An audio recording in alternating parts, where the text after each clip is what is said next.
All right, there we go. Welcome, everybody. Good afternoon, and welcome to the 2022 Community Action Association of Pennsylvania's DEI Summit.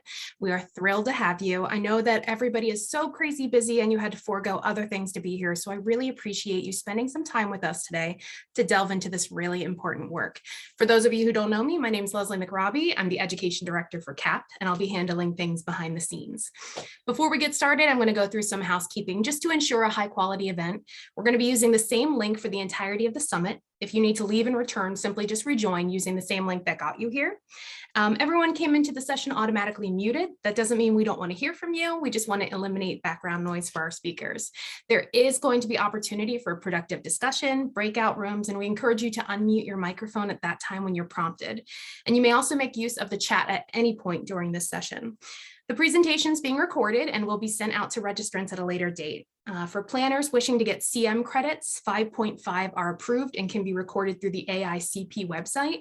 A specific evaluation for planners will be sent out after the event to all participants seeking those credits. Everyone else who's registered will receive a survey at the end of the event, and you'll be awarded certificates if you complete your survey. So with all that out of the way, I'd like to pass it over to our CEO, Beck Moore, for his opening remarks. Hi, everyone. How's everyone doing today? Thank you for sharing your name and your organization in the chat log. I'm just going to apologize in advance that if my dogs start to bark, I'm going to put myself on mute, but just want to recognize that there are 2 dogs floating around my house. So I apologize in advance if that happens. But thank you so much for joining us. As Leslie mentioned, I'm the CEO here at Community Action Association of Pennsylvania, or CAAP, as many of you know us. Our team joining in the summit today, I just want to mention a few names. If you can take a moment, folks, and just give a little wave to the screen. If you keep an eye on the little boxes, you can see who those folks are. So first and foremost, Charlotte Leckow, our Communications Director. Charlotte, thank you. Courtney Miller, our Finance Manager, who I know is somewhere here, although she may not be on camera, and that's okay. Leslie McRobbie, our Education Director, who you heard from just a moment ago. And of course, Winslow Mason, our Senior Director for Strategic Change. And just want to make sure to mention that this event today is really a culmination of a lot of hard work and effort that the organization has been led through by Winslow, and we're excited to have this event today that he can really showcase some of those things. But each one of our staff here really plays a vital role in our organization, and a special thanks to them as I'm relatively new and putting up with the litany of questions that I've been asking on the daily since starting here in December.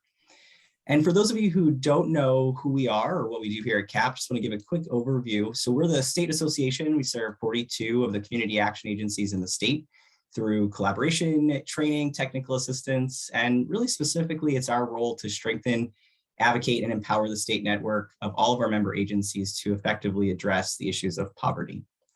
And like many of you and the agencies that you represent here at CAAP, we're really in transition, not because of new leadership and me stepping in brand new, but because we really are living in an age where we are more aware than ever of disparities and inequities that exist. And for us, today's DEI Summit really represents a shift and focus on the growing need to recognize our own gaps and ensure we have sharpened attention on our own policies, practices, and procedures. And that might be our employee handbook, right, our organizational bylaws, or even simply our daily interactions with one another.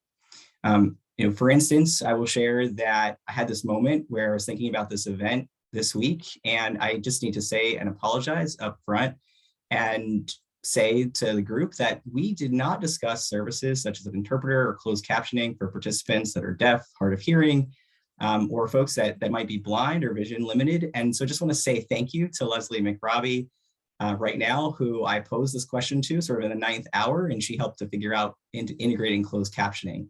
And so thank you to her. And I just want to say though out loud that I'm sorry, and say that we will do better in the future when we plan these types of events. And so as I consider CAAP's future, I want to give everybody kind of just a snapshot of some things that are going on for us. I see an organization that represents best practices and should be moving to utilizing those best practices, really because it's a time that we should be doing better for our teams and our member agencies. And we need to recognize that we can't fight poverty, right? We can't fulfill our missions. We can't evolve as a state until we first take a hard look internally at what we're doing. We want to take action. We want to influence inequities. And to help right those inequities in our communities and working within public policy and being bigger and more influential voices at the right tables at the right time. But I need to encourage all of us, including CAAP, to collectively take a hard look internally.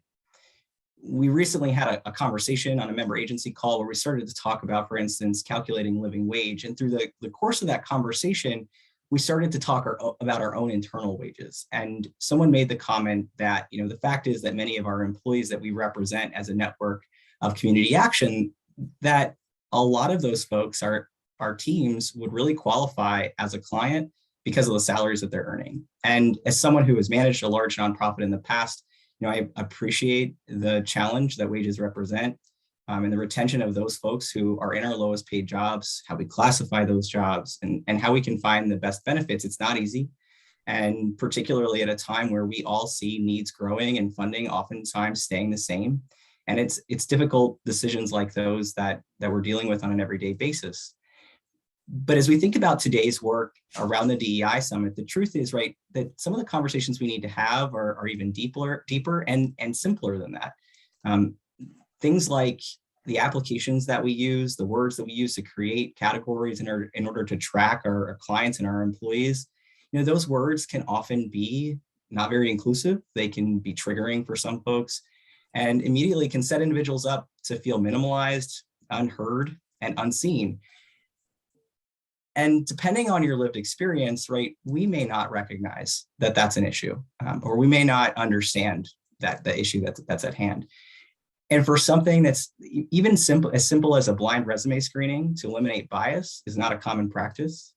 And again, depending on your name and assumed race and ethnicity based on your name and your lived experience, you may not even realize that's an important concept to think about and recognize the challenges that might present. But what I want to make sure everybody hears me say today is that these things are critical, and the list of considerations that literally is growing every day as the state continues to evolve in its diversity. And so I speak to you today as an organizational leader that has work to do, even in my own organization.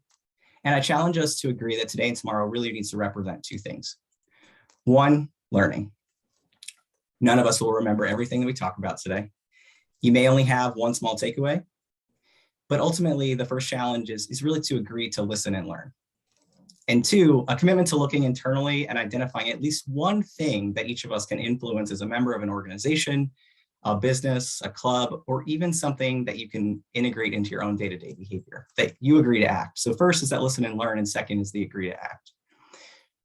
We all know that inequalities that drive poverty and injustice are complex and multidimensional, and frankly can be really overwhelming to even consider acting on.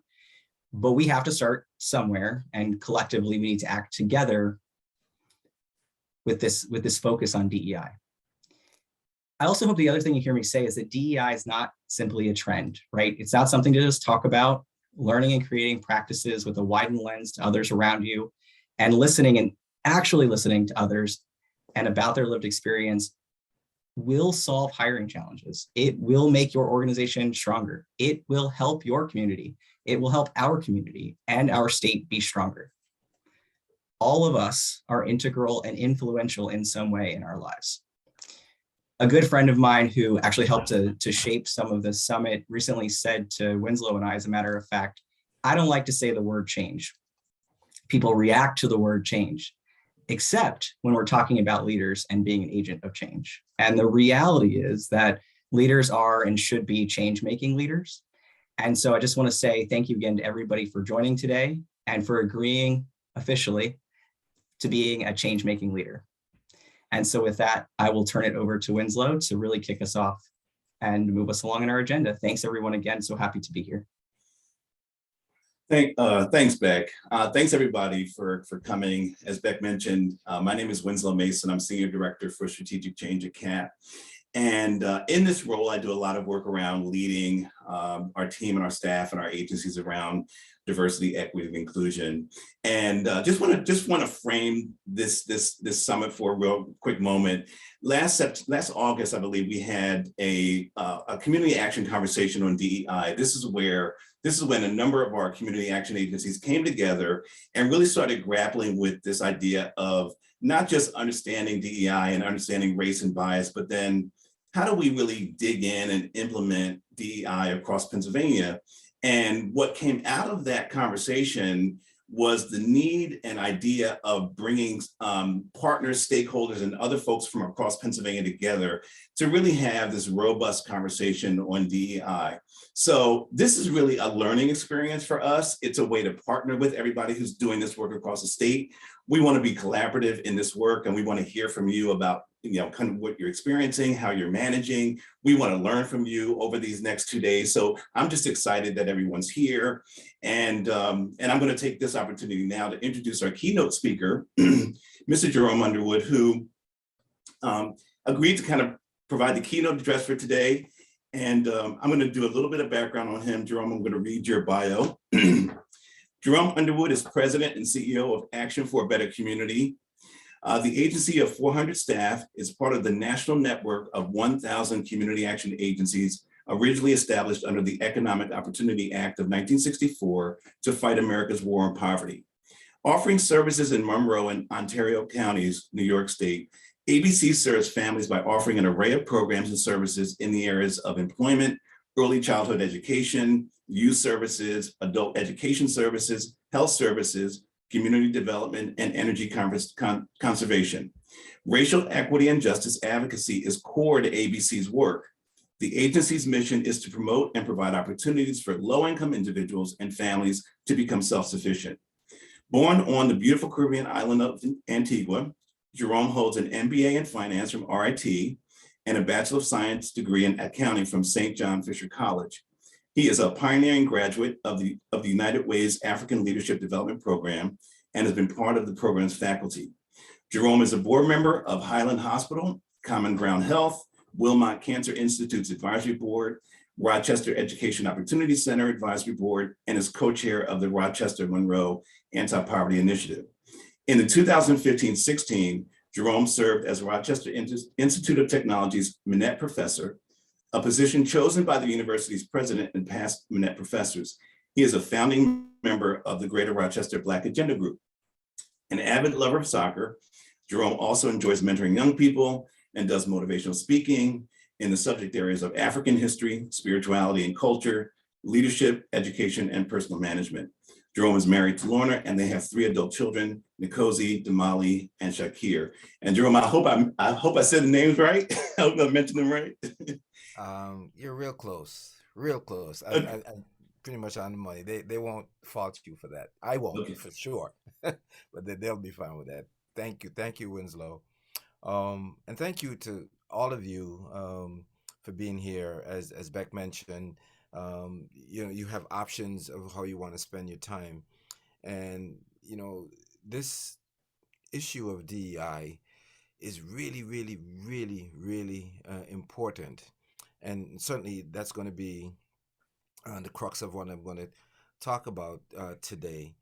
But one of the things that I think we've all learned, certainly I've learned in the last 20 months, being a part of this amazing network that we're a part of, what I was reminded of, one of the things I was reminded of is that we're in the people business. And when I say people business, we're trying to improve people's lives. And what hit me really, really hard, some of the lives that we're trying to improve are the people who actually work for our agency. And just getting closer to them because, challenges, as I prefer to use the word rather than pandemics, they really test, what all of us are made of. Is like a piece of fruit. If you squeeze it, what's inside of it is going to come out. You can't squeeze an orange and get, grape juice.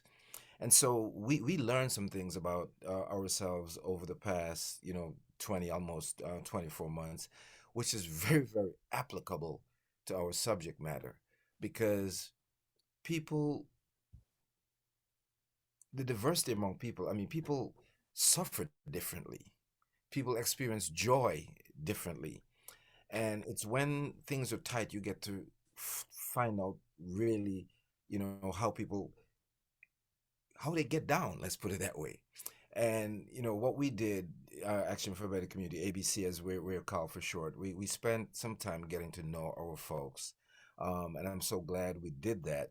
and it's sort of an unconscious competent thing that we end up doing because the suffering was so great, not only in the entire community, but our staff is part of the community, and that was a, I wouldn't say a wake-up call for us, but it was a, like somebody would tell you, like, today is Tuesday, February 15th, and like, I know that, but today really is Tuesday. So I'm grateful for the invitation, Winslow and Beck and Cap. And I probably won't take an entire hour, but we'll see if we can get some interaction going. Uh, you know, Liberto is somebody who we've met virtually doing this work over the past couple of years, and he's a stalwart in the work. So maybe I'm calling him to be the guy who answers the questions because he is a DEI professional. Anyway, so just jumping into it, and Beck made some comments that really suggest and validate the fact that some people may be new to this, some people may be true to this, but when Winslow asked me to talk about linking DEI and inclusion in the struggle to overcome poverty, I said yes, because I don't think we can not do that. It's what we do. So, but pulling back a little bit, to ask why, why is DEI such a hot topic around the country and in so many different industries, not just, we the people who are the anti-poverty army. The topic, or the issue of DEI has been quite popular in the last 5 years, but even more so in the last 2 years, it has to be said, given the social and racial injustice ignited by the killings of George Floyd, Breonna Taylor, and Ahmaud Arbery in particular. But before we get to that, the industry or the vertical, if you will, of DEI, what is it? And what does it really look like? And again, I'm not DEI professional. I have some competency in it. So I went and did a little bit of research, and I found out from this company called Shift, which is an HR compliance training company. DEI is the term that's used to describe programs and policies, that encourage representation and participation of diverse groups of people, right? That's pretty straightforward. But this includes not only people of different genders, races, ethnicities, abilities, and disabilities, religions, cultures, ages, sexual orientation, but also people with different backgrounds, people with different experiences, different skills, and different expertise. All of that comes into the milieu, into the gumbo, so to speak. So the goal is to not only hire a diverse workforce, but also to have systems and procedures that allow everyone to be included, hence the I, in business happenings, and have their voices heard. And it was such a perfect example that Beck mentioned with respect to making sure that there was interpretation for people who have different hearing abilities, as I would put it, because that's a DEI issue. Some of us walk around, me included, in our privilege of being able to see, hear, talk fluently. Well, everybody doesn't. And we have to make sure that we hold space for everyone. This is also more than just a social responsible or feel good thing. Many studies show that DEI, once implemented with fidelity, it drives employee productivity and performance. It fosters creativity and innovation, because if you have someone on your staff, and they have a background that's different from yours, and you never ask them about, well, how would you handle X, Y, or Z? All that creativity is literally, squandered or trapped inside that person, and you never know what you could be missing out without bringing that person to the table. DEI grows a company's talent pool. It reduces employee turnover. As we know, turnover is really, really expensive. And for those in the profit world, it increases profits.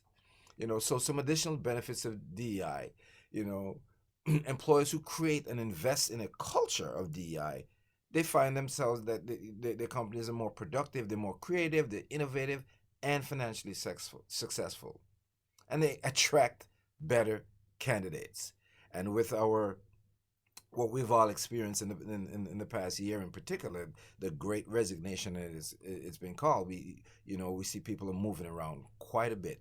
Winslow mentioned that we have typically 400 employees at ABC. Well, we're down about 50 people right now, so everybody's feeling that.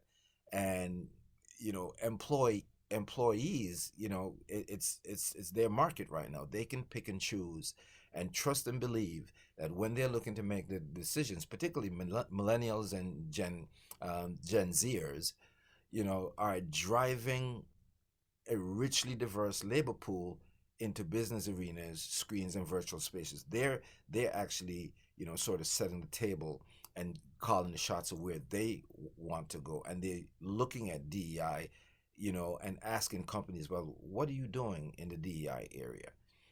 And that's, it's making talent really, really hard to get. So it bodes a company well to have not just a cursory DEI involvement, but something that's really robust and serious and really committed to it. So just to wrap up on the sort of the overall DEI, a recent study shows that 70% of job seekers said that a commitment to DEI is important in evaluating their employer. According to Deloitte and Touche, millennials reported staying longer with companies that understand the needs of a diverse workforce. Not only that, but Forbes reported that workers with a strong culture of equality were 5 times more likely to have an innovation mindset than those with less inclusive cultures. Let me repeat that. This is a Forbes report. That workplaces with a strong culture of equality were 5 times more likely to have an innovation mindset. Now, Winslow, you were going to help me show some slides. Are we able to? Yes, I can pull that up now. Let me see. Leslie, can you host me and I will share my screen? You have hosting privileges. Okay, great. Thank you. I just have a few, not a lot. All right. Great. Jerome, is that good? Yes, you can go to that second slide now. Okay. Please. Okay, cool. So that's what we just got talking about. So what is DEI really? And we're going to stay there for a little bit. So we see that DEI has been around for a long time, and it must be said, with varying degrees of success. Companies or institutions, whether they be from manufacturers to colleges to not-for-profits to governments, the ones that have fully embraced all 3 concepts, diversity, equity, and inclusion, and made them sort of operational imperatives, if you will, have seen the best results. Constant focus and effort combined with sincere commitment leads to better outcomes.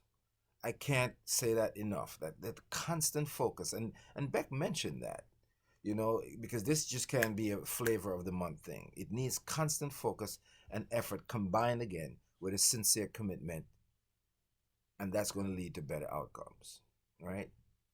However, caution is recommended, as some organizations who have jumped in without any sort of strategic plan or any deliverables or any expected outcomes fail, and sometimes we tend to blame the failure on the thing as opposed to being the execution of the thing, if you follow what I mean, right? So poor planning has led to sometimes tokenism and pigeonholing primarily people of color into sort of unforgiving roles, because in many institutions you're going to find the DEI person is largely a person of color or female, you know, and many of these folks have been asked to fix issues that they did not create. In other words, you're the Latina, right? There's issues, you go fix those issues when she didn't create them, you know. So people who are put into DEI roles, they should not be expected to resolve them alone, because no one has that much power, right? I've learned that building a complete strategy with measurable goals is much more impactful than adding work to people who just happen to complain about themselves being marginalized at work. You don't just make that person the head of DEI and expect them to solve the problem. So that's something we all need to be extremely mindful of. DEI requires a long-term commitment at all levels of any organization. And as I said, from the boardroom to the lunchroom. Why? Because it's everyone's job. If you go to the next slide for me, please, Winslow. Okay. DEI is everyone's job.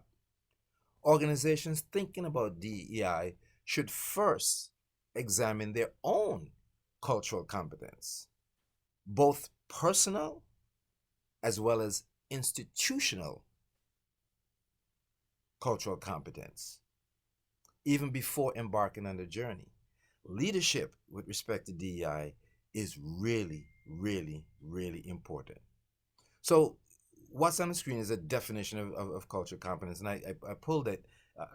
Excuse me. There's so many definitions, but this in particular I pulled from Doctors Carl Bell and Dominica McBride, and their definition is about 3 pages long, and I, sort of distilled it into what you see, and it's worth reading this because there's some key things in here. Cultural competence is the ability to effectively interact with others, regardless of their cultural backgrounds, in order to achieve a particular goal. Maybe that goal could be reducing poverty. It encompasses a set of skills necessary to build strong working alliances across cultures. It includes awareness, knowledge, and skills. The first component includes awareness, and this is important, of our own biases, and knowledge that our biases, both tacit and known, both known and unknown, can affect our communication with others. Our own biases can affect our communication with others. The knowledge that cultural competence requires includes knowing about our own cultural influences and those of the people with whom we work. Again, you got to know your own before knowing somebody else's, because that's important. It's Black History Month, and I'm a student of Black history, and in particular, Marcus Garvey always said, a tree without roots, a people without the knowledge of their history and culture is a tree without roots. And this is applicable here. We got to know our own culture, as well as the people that we work with or want to do something with, right? And that's going to increase our cultural competence, our cultural humility as well. So this includes history, context, and the cultural facets, and how these variables, and this is really important, influence people's behavior. How culture influences behavior, because ultimately how we interact with each other is, it's like a magnifying glass inside of our culture. So we ought to know what that is. So it'll give you the opportunity to manage your expectations when you encounter someone from a different culture, a different background. Culture is a scientific construct representing vast structure, whether it's language, behavior, customs, knowledge, symbols, ideas, and values, which provide us with a general design for living patterns for interpreting people's reality. And when I say that, I learned the term rationality paradigm some time ago because, what's rational to me, someone who grew up in the Caribbean, may not be rational to somebody else, or vice versa. For instance, I don't do cold weather sports. I'm not going skiing with my Caucasian friends. No. I like above 60 degrees. But you live in Rochester, New York, Jerome. It's today it's like 12 degrees outside, and well, but you got to know things about people so that it kind of, gives you an appreciation for the decisions that they make. So because of culture, what flows out of culture are things like ideology, how people see the world, what's good, what's valuable, what's bad, what's dangerous. Out of culture flows our ethos, how we, guiding principles for, again, just as I mentioned before, how people sort of get down. And the world and culture determines our worldview as well, what we see as, being in order or not. So the interaction of these emergent factors, be they ideology, ethos, worldview, in the interaction with life leads to change. And thus culture is always transforming based on what? These life experiences, right? Said in a much simpler way, and I mentioned before, what's rational to somebody may be totally irrational to another person based on our life experiences, right? So what does this have to do with DEI? Cultural competence requires that we learn about our own history and culture, and then those are the people who we serve, right? So, next slide for me, Winslow. How will embracing DEI move CAAP towards fulfilling the promise of community action? How? How will embracing DEI move CAAP to fulfilling the promise of community action? And I'm aware that there are people in the audience or participants who are not CAAP members. When I say CAAP members, they're not community action agencies. They're colleagues. So, but the promise of community action is something that our entire network uses. That I'm sure you'll get to see that or hear what that is before this summit is over. But it's something that our entire network espouses to us. Like, this is how we're going to counteract poverty. All right. And why should DEI be important to your state association or your individual agencies, right? Why? So our network, the National Community Action Partnership, asked itself these very, very questions a couple of years ago. Why is DEI even important to us? Why should we as a network embrace DEI? And the answers to those questions have resulted in some specific actions that some of you may already be aware of.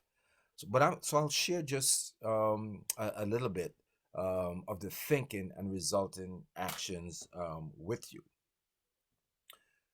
Next slide for me, Winslow. So I'm going to do a little brief recap of our network's push for equity, right? In October of 2020, the network conducted 11 listening sessions focused on race and poverty, 11 sessions around the country. These sessions shared themes of belonging and the barriers of achieving that belonging, because everybody wants to feel like they belong to whatever it is that they think they belong to. Everybody wants to feel that. Nobody wants to feel othered, as we learned from John Powell. Nobody wants to be othered. We want to create an environment that everyone feels a part of. So a summary report of these listening sessions was published in December of 2020, and that is available on the network's website. If you haven't, I strongly encourage that you not only review that and make yourself aware of its contents, because they set the stage and the will needed to do the work that Dr. Martin Luther King spoke of. And that work that I'm referring to, Dr. King many years ago said, there's nothing new about poverty. What is new is, the question is, do we have the will to counteract poverty? Do we have the will? Next slide for me, please. There's a really, this quote that's on the screen: the opposite of poverty isn't wealth. The opposite of poverty is justice. The opposite of poverty is justice. That's our work. And that quote is from Brian Stevenson, the gentleman who thought of the lynching museum down in Alabama. I haven't made it there yet, but boy, do I want to. Brilliant man, right? So I want to highlight several of the opportunities and recommendations in that report. And again, this is a report that came out of the listening sessions, right? The report wants to encourages us rather to amplify NCAAP's history of social and racial justice to help people connect in a national frame. Why again? Again, social justice and racial justice are at the core of this network. That's how we got started. Again, with the passage of the Economic Opportunity Act, the launching, the birth of this network was as a result of injustice. And as we say it at ABC, we came through the birth canal of injustice. In 64, this country was experiencing a significant amount of unrest. And we experienced it here in Rochester. And, the folks who gave birth to ABC, along with so many other agencies, the commonality that was being experienced across the country is that injustice was happening. So the response to that injustice was the network that we also the network that we're part of, the National Community Action Partnership. The report wants us to prioritize truth telling. Imagine that being difficult for some people, to prioritize truth telling. And one of the things that is clear about poverty, I for one totally reject the fact that, there's some people said that, well, there's always going to be poor people. I reject that. I mean, I really do. I really do. I don't believe that at all. Because again, the opposite of poverty is not wealth. The opposite of poverty is justice. And if we are to be truthful,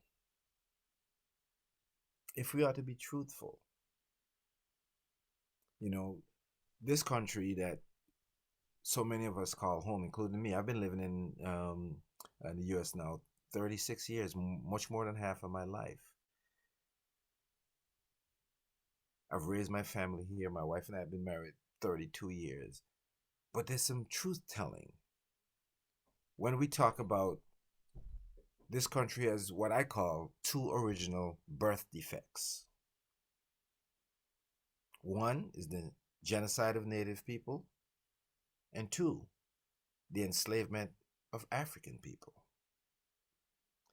And this country has yet to effectively deal with either of those things. And some of the side effects, if you will, of those birth defects are what has poverty so resilient. Because we have not effectively been telling the truth so that we can deal with it. The third bullet in the recommendation is to develop a pledge of equity and diversity, right? The D and the E in the DEI. And this is what our network is saying. Again, CAAP, you're part of this network. So again, if you haven't taken the time or weren't aware of this document, as you continue on your DEI journey or as you think of starting it, this is the resource that I'd like. This is one resource. I have a couple others that I want to draw your attention to, right? Another recommendation was to explicitly and consistently articulate community's actions commitment to equity and inclusion. Here comes the I. Explicitly and consistently articulate community actions commitment to equity and inclusion. You see, the network realized that we cannot, despite all the great programs that all of us run, ABC included, we cannot program our way out of poverty. People have needs, so our programs are necessary, but simultaneously, we should live in the briar patch of advocacy for equity and justice. The sermon I mentioned that Dr. King gave, it was called Remaining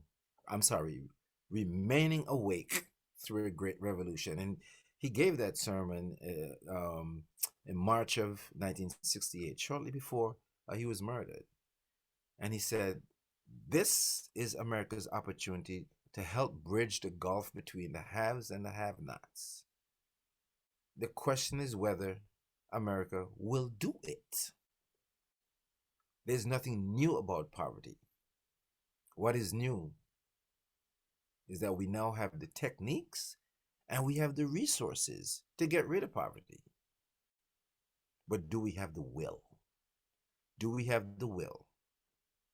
DEI efforts are a test of that will and our obligation to find that will if we truly are committed to fulfilling the promise of community action. Again, the network has endorsed DEI as a path towards justice. There's a lady who unfortunately passed away who was just such a stalwart in our network. Her name was Lois Carson. I don't know if any of you have heard of Lois, but she was an amazing, amazing, amazing lady. And she passed away mid last year. But before she did, last year, this is 2021, Lois gave the network's MLK address. And in that address, she said, "We are the justice workers." You know, next slide for me, please, Winslow. We are the justice workers. Think about that for a minute. We are justice workers. What does that even mean? How do we operationalize that term, justice workers, given the recommendations from the listening sessions and Dr. King's question about our will? Do we believe it? Again, remember, the DEI practitioner said commitment, constant commitment is what's necessary to make DEI successful.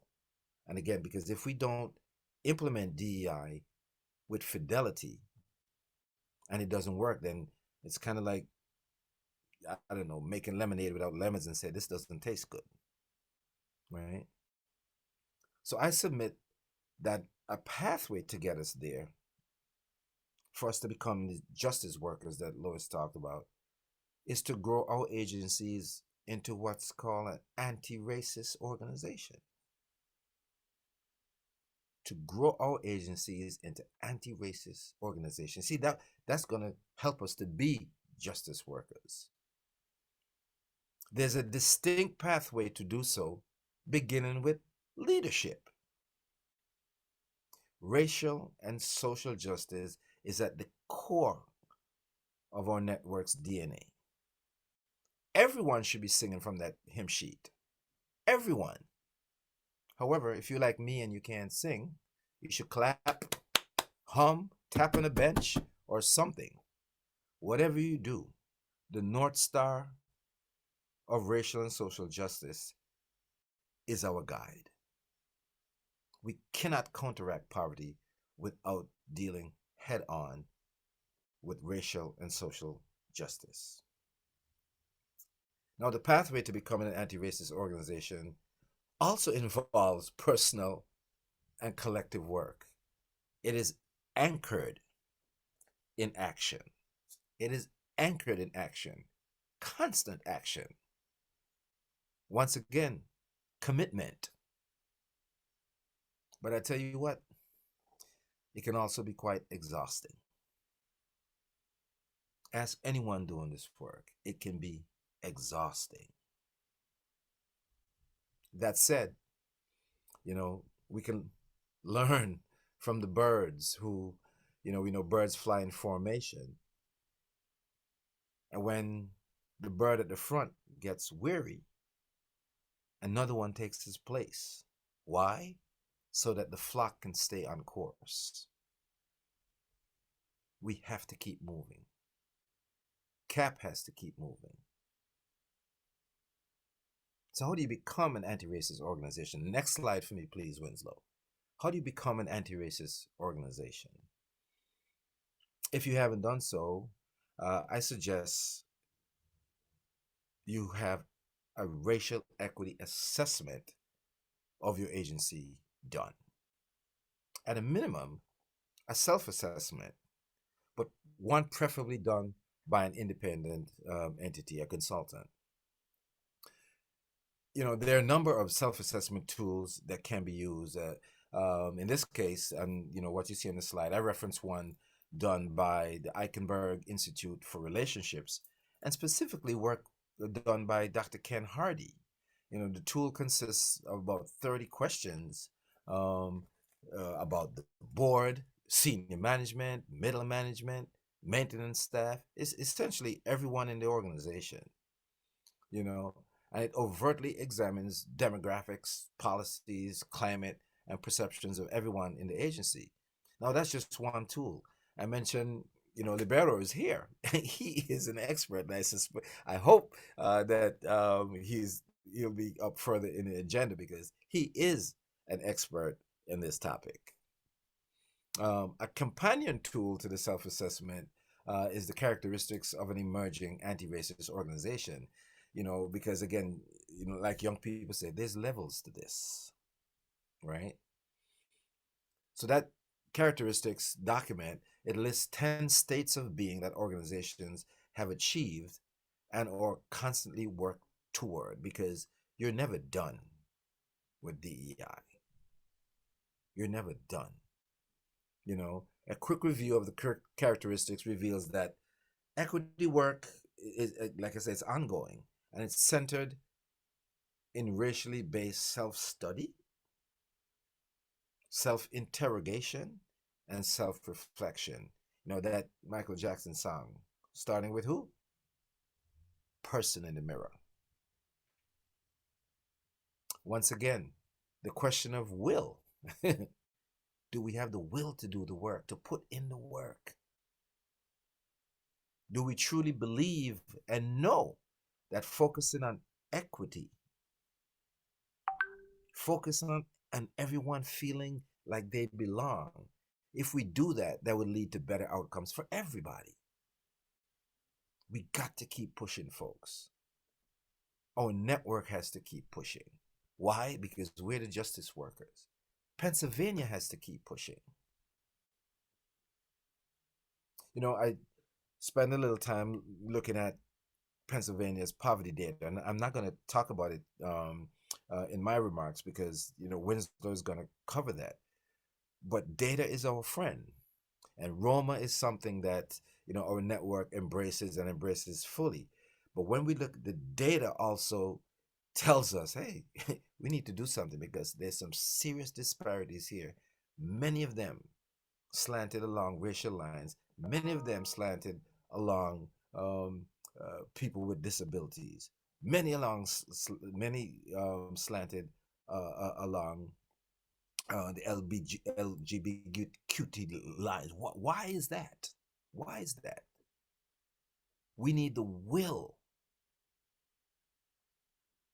to follow what the data tells us because it gets uncomfortable. And it was this type of will that led the network to establish its Equity and Economic Mobility Commission. I'm privileged that ABC was asked to be part of the EEMC as it's known. Through the Commission's work, our network has joined many across the nation in declaring racism as a public health crisis. A resource guide was developed for our use. And once again, if your agency hasn't done so, I strongly recommend that you join with others and lead an effort to make the declaration in your city or county. Next slide for me, Winslow. You know, Nelson Mandela is one of my favorite leaders. And this quote from him, which is so appropriate for our work, you know, poverty is not an accident. It is not an accident. Like slavery and apartheid, it is man-made and can be removed by the actions of us, human beings.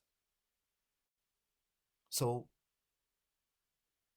the resource guide will help you, again, to do what? In making that declaration, because if you look at the data, you will see basically why it upholds the fact that racism is a public health crisis. But you have to look at the data in your community, in your county. What does it tell you?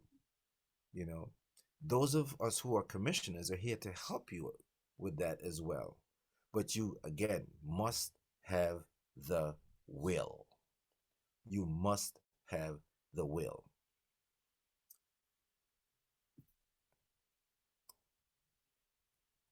Winslow, one of the things he mentioned in my bio is that I'm a member of what's called a Black Agenda group in Rochester, and that's a group of us, 9 of us, who came together 6 years ago because we just didn't like the conditions for Black people in Monroe County.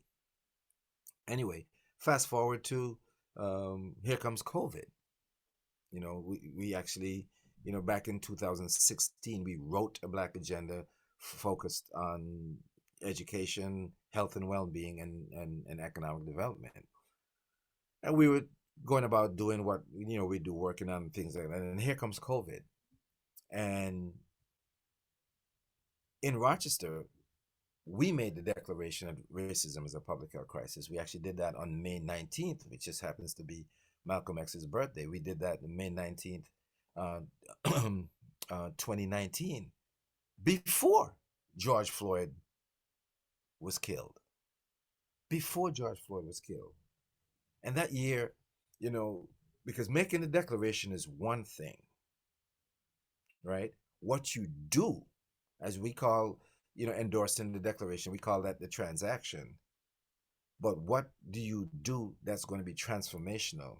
And for us at ABC, like so many other people in 2019, we typically have a fundraiser. We have a dinner, we go to the convention center, we pack 500 people in there, but we couldn't do that because of COVID. But what we did, given what was happening with the disparate response to COVID and the racial injustices that once again were being magnified, we held a virtual conference, and the virtual conference was titled Racism is a Public Health Crisis, Attacking the Two Pandemics. It was phenomenal. We didn't know what we were doing because we never had a virtual conference before, but because it was virtual, we were able to have so many people attend. But the topic resonated with a lot of people, and we got some movement in terms of just the awareness. So that was in January of 2021. We just held the follow-up conference to that, 4 or 5 weeks ago in January. But we didn't, what we did, we said, wait, we can't go back and talk about racism again. We can't go back and talk about the pandemic again. We have to try to break the systems that uphold them. And I'm saying that to say, in your DEI work, what's going on in your community is what you have to focus on, right? There's some commonalities across the country. And again, the network is there to assist. There are many resources that are there to assist, right? And what we've been able to do is put together a coalition in Rochester. And go to the next slide for me, please, Winslow. We've been able to put together a coalition of other agencies, and actually next week, Tuesday, a week from today, we're actually launching the coalition. So who's part of this coalition? It's Action for a Better Community. Certainly, it's the Black Agenda Group. It's the Urban League. It's also our largest Latino organization called Ibero. We have the YWCA. We have Common Ground Health. We have several other organizations say, hey, we're in this with you because none of us can do this alone. So I mention this because, again, I know there are other agencies in this conference that are not CAAP agencies, but we need to work collectively because ABC could not have made this declaration in Rochester by our own. Even though we're early adopters of the declaration, I got great support from our board, which is really, really important. Why? Because leadership matters. So back to our network now. On April 20th, 2021, coming up on a year ago, the network declared racism as a public health crisis and created a resource guide. Next slide. Created a resource guide to support the declaration. Our network is good at putting together resources because we're so large and everybody does things at their own pace because every community is different. So the resource guide, the Racism is a Public Health Crisis resource guide, again, I encourage you to familiarize yourself with the content of that document. It lays out the why, but more importantly, it's a prescriptive document of what we could be doing to counteract the truth of the declaration. The truth of the declaration. The 15th of 16 action statements in the document reads in part, and next slide for me, please, Winslow. The 15th of the 16th action items reads in part, it urges members of the network to seek out place-based solutions to structural racism that support the achievement of racial equity and address health inequities in their community. Again, place-based, meaning what's going on in your community. I can't tell you what's going on in the 42 CAAP, in the counties that you serve. You know that much better than I do, right? But equity, I submit to you, has to be central to that work. Everybody has to see themselves in it. Not only your employees, but the people that you're trying to serve. So, I heard some good news. And my understanding is that the State Association has formed an equity committee. Excellent. As recommended by the DEI professionals I referenced earlier, of which, as I said, I am not one. There are few questions you need to ask yourself regarding this equity committee. What's the plan? What outcomes are you seeking? Have you set measurable and achievable goals? Are those goals and objectives consistent with poverty reduction? Again, those are for you to ponder. Your equity committee should add value to the member agencies. Some of your members may be struggling with DEI efforts. On the other hand, I wouldn't be surprised if some member agencies may have already implemented all or more of what I've talked about today. Hopefully, during the duration of this summit, you will get to know who those people are and what they need, what they know. So, it's time to close. But it would be intellectually dishonest of me to close without acknowledging that DEI is not solely based on race. Certainly not. Pennsylvania is a very large state. It is diverse in its demographics. Some counties are quite racially homogeneous. But folks, DEI is necessary everywhere. Because when you have injustice anywhere, you have injustice everywhere. Communities that have the least amount of racial diversity should ask themselves the question, though, why is it that we don't have a racially diverse community? A lack of openness and inclusion often leads to the overt and covert interpersonal prejudice and racism that makes BIPOC people feel as if they don't belong in the community.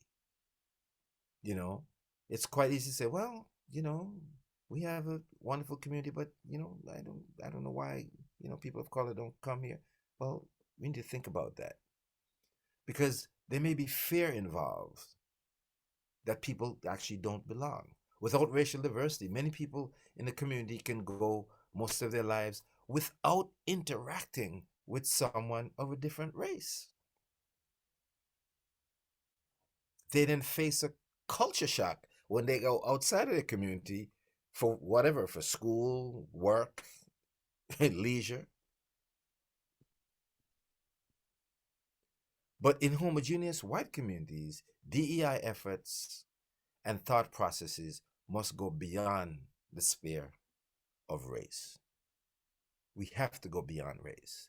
You see, in America, historical power inequities make it so that women, people of color, religious minorities, disabled people, the LGBTQ plus people are constantly reminded of their differences, while men, Caucasians, able-bodied people, straight people can go their entire lives without thinking actively about, in our case, our masculinity,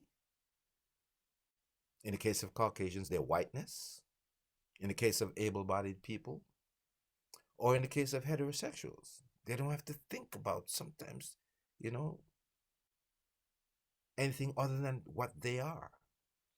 The I in DEI seeks to ensure that everyone participates equitably in the mission.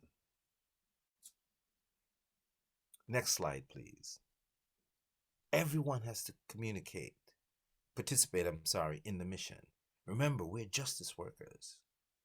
And recall the definition of cultural competence that we referred to earlier. Everyone has value, and all of us need to avail ourselves to the knowledge of the thoughts and rationality paradigms of others, the people who we work with, and certainly those with whom we serve. And as it says on the slide, you know, if we're justice workers, we have to advocate for systemic change so that poverty doesn't continue to thrive.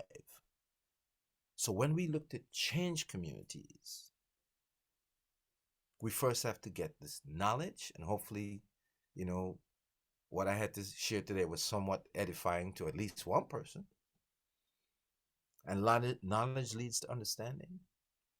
And hopefully that understanding leads to action. Because we can't afford to stay the way that we are, people. We have to lead to action. And so, next slide. That's my time. You know, and I close with an African proverb that if we want to go fast, go alone. But if we want to go far, we need to stick together. And that togetherness involves everybody. Everybody. Ladies and gentlemen, thank you for your time.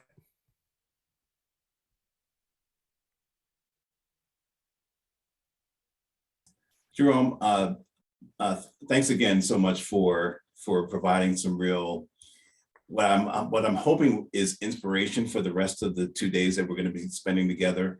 The points that you made, the observations that you made, I think we can all take some of that and really expand on our thinking about this work.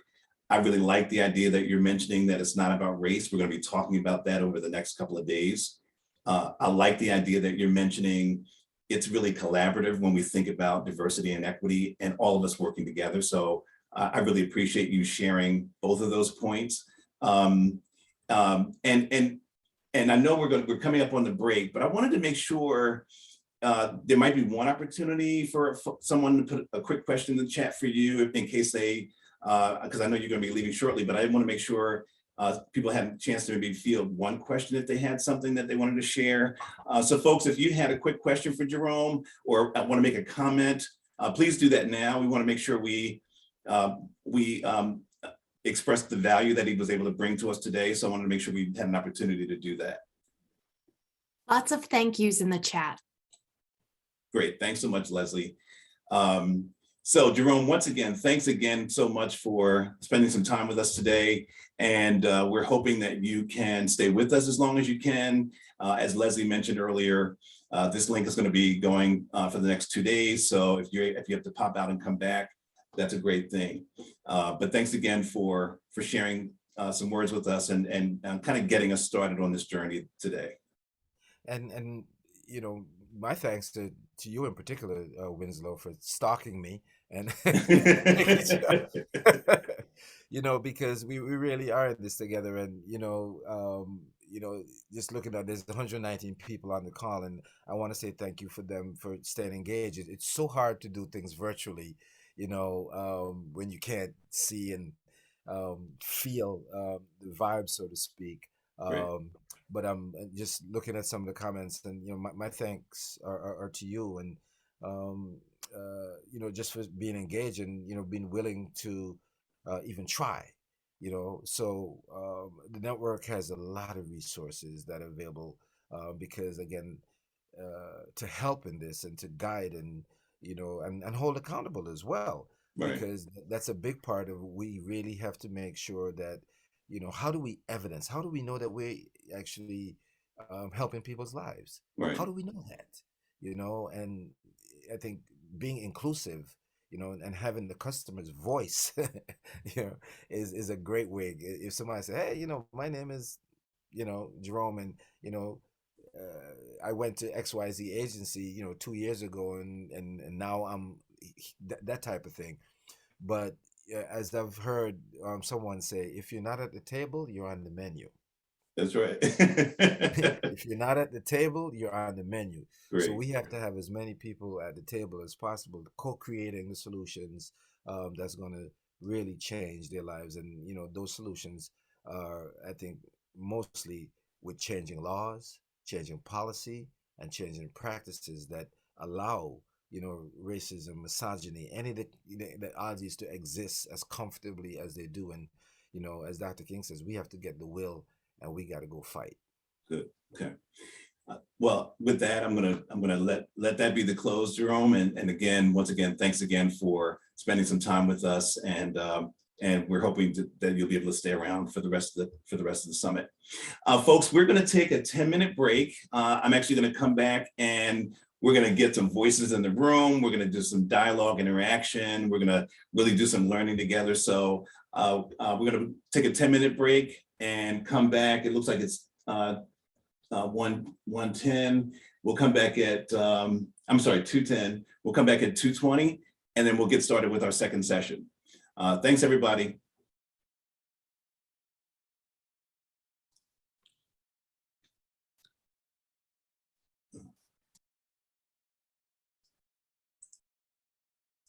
Let's see.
there's my mic. Thank you, Leslie, for that music. We're going to call Leslie Mrs. DJ at this point.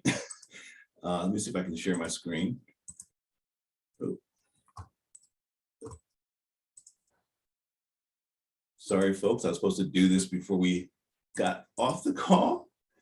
All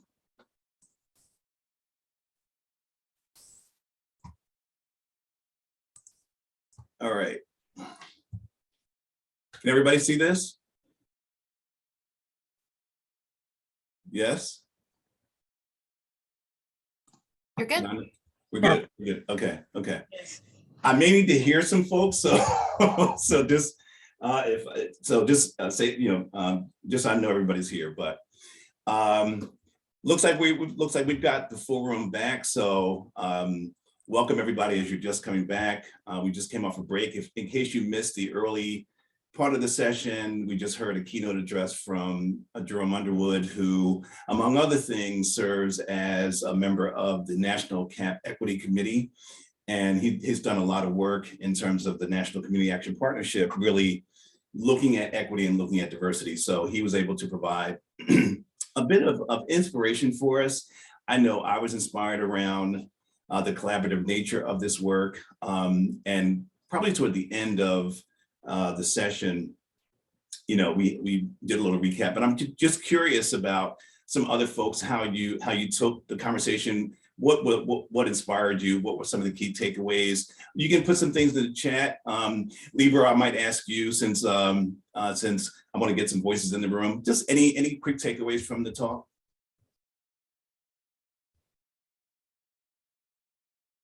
And you're on mute. Yeah, I thought that, well, first of all, Jerome kind of humbled and embarrassed me by referring to some of my work, but I thought it was a really helpful overview of the topic and also the challenge of the moment. It's like, why now? Why the urgency now? Why the attention now? From the pandemic to George Floyd to push back against talking about history or talking about equity, it's both makes this work more challenging, but more urgent. And I thought that he brought that home really well. Great. But I'd love to hear from the chat from others, like what was your takeaway and what were the things that got you thinking in those remarks? I see a lot of yeses in the chat. DEI requires long-term commitment at all levels. Perfect. I think someone mentioned, we were on an equity call with CAAP, and I think someone mentioned a 20-year window. So in a lot of ways, this work may go on certainly beyond my time and some folks, but just glad that we're getting it started. So that's really actually true, that it's going to require a long-term commitment. But we wanted to take a moment to really just center everyone in the space. And I like the idea that he talked about, that it goes beyond race. And we're going to talk a little bit about that. So we're actually at the second session of the day, where we're going to talk about supporting DEI across the Pennsylvania landscape and really understanding the Pennsylvania landscape. So we're going to do a lot around talking about Pennsylvania, talking about this work, and really talking about all of us as we do this work. Let me take a minute to just kind of deepen my introduction. I did mention that I'm Senior Director for Strategic Change at CAAP, and in that role, I lead a lot of our diversity and equity and inclusion work. I've been at CAAP for about a year, and it's been certainly a learning experience for me. I've not been part of an anti-poverty agency before, and we've done a lot last year to get started. This summit, at the beginning of this year, is really us deepening the work. But I wanted to kind of give you a little bit about my background. Prior to coming to CAAP, I spent a number of years as a journalist working for newspapers. I did a lot around really storytelling and really digging in on what's happening in our communities. I also spent a significant amount of time as a community organizer. So that meant really getting on the ground and teaching people how to build and use power. And, I think, 20 years ago, or whenever I was doing it, I never knew that you could actually get paid really figuring out how to help people build power. So it was a really good experience for me. After that, I'd spent some time as an executive director of a nonprofit agency. Actually, it was in Bucks County. It was an anti-crime agency, and we did a lot of work around funding programs to keep kids out of crime, and did that work for a significant amount of time.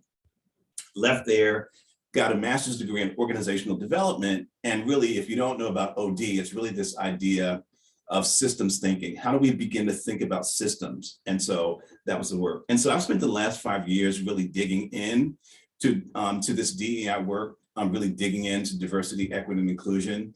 And so I share all those lenses to let you know the windows that I'm looking through as I'm seeing this work and as we go through this presentation, but also to let you know that I'm a student like everyone else. We're all in this learning journey. I think you'll hear over and over again over the next 2 days how this is a continuum. Some of us are further along. You know, if I compare myself to others, I'm probably a baby in this work, but all that to say, we're all in this learning environment. I wanted to pull in and introduce my partner in crime, my colleague, Libero Della Piana, who is with the Alliance for a Just Society. And Libero, if you want to share a little bit about your background and what brings you to this work. Thanks, Winslow. And it's just so great to see all these folks. So, you know, over 100 people on the call, some people we've been working with the past year, a lot of new faces. Like Winslow said, I'm with the Alliance for a Just Society.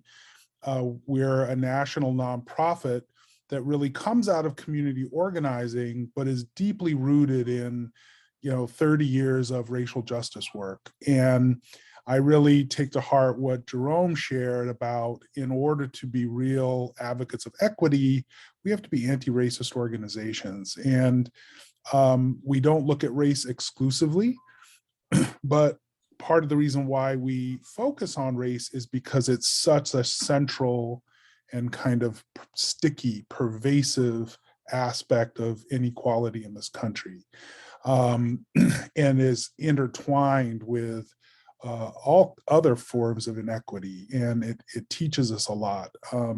But yeah, this is a great, been doing work with the community action groups in Pennsylvania the past year, and with the National Community Action Partnership, including Jerome and the folks in their National Equity Commission. So it's great to be here. Glad to share what I know and hopefully shed some light on this journey we're on together. Great. Thanks, Libra. I just saw someone in the chat saying, are we ready to do this work? And I hope we are. I know I am, and excited to kind of get through. So we're going to get in with the session. I want to do a quick frame. This is all about engagement. So we didn't hear a lot of voices and a lot of perspectives in the last session because we were really listening and absorbing. But we want to hear from you. Post things in the chat, react, say thumbs up, great. If you hear something that you don't agree with, say, hey, here's another way to think about that. And as we move through the session, we'll be able to kind of really make this a really good learning space for the next hour or so. So what do we want to accomplish today? We want to do a couple of things. We want to understand the Pennsylvania landscape and recognize its diversity. We want to deepen our understanding of diversity, equity, and inclusion. We hear those words all the time. What do they really mean? What do they mean to us? Which is two different things.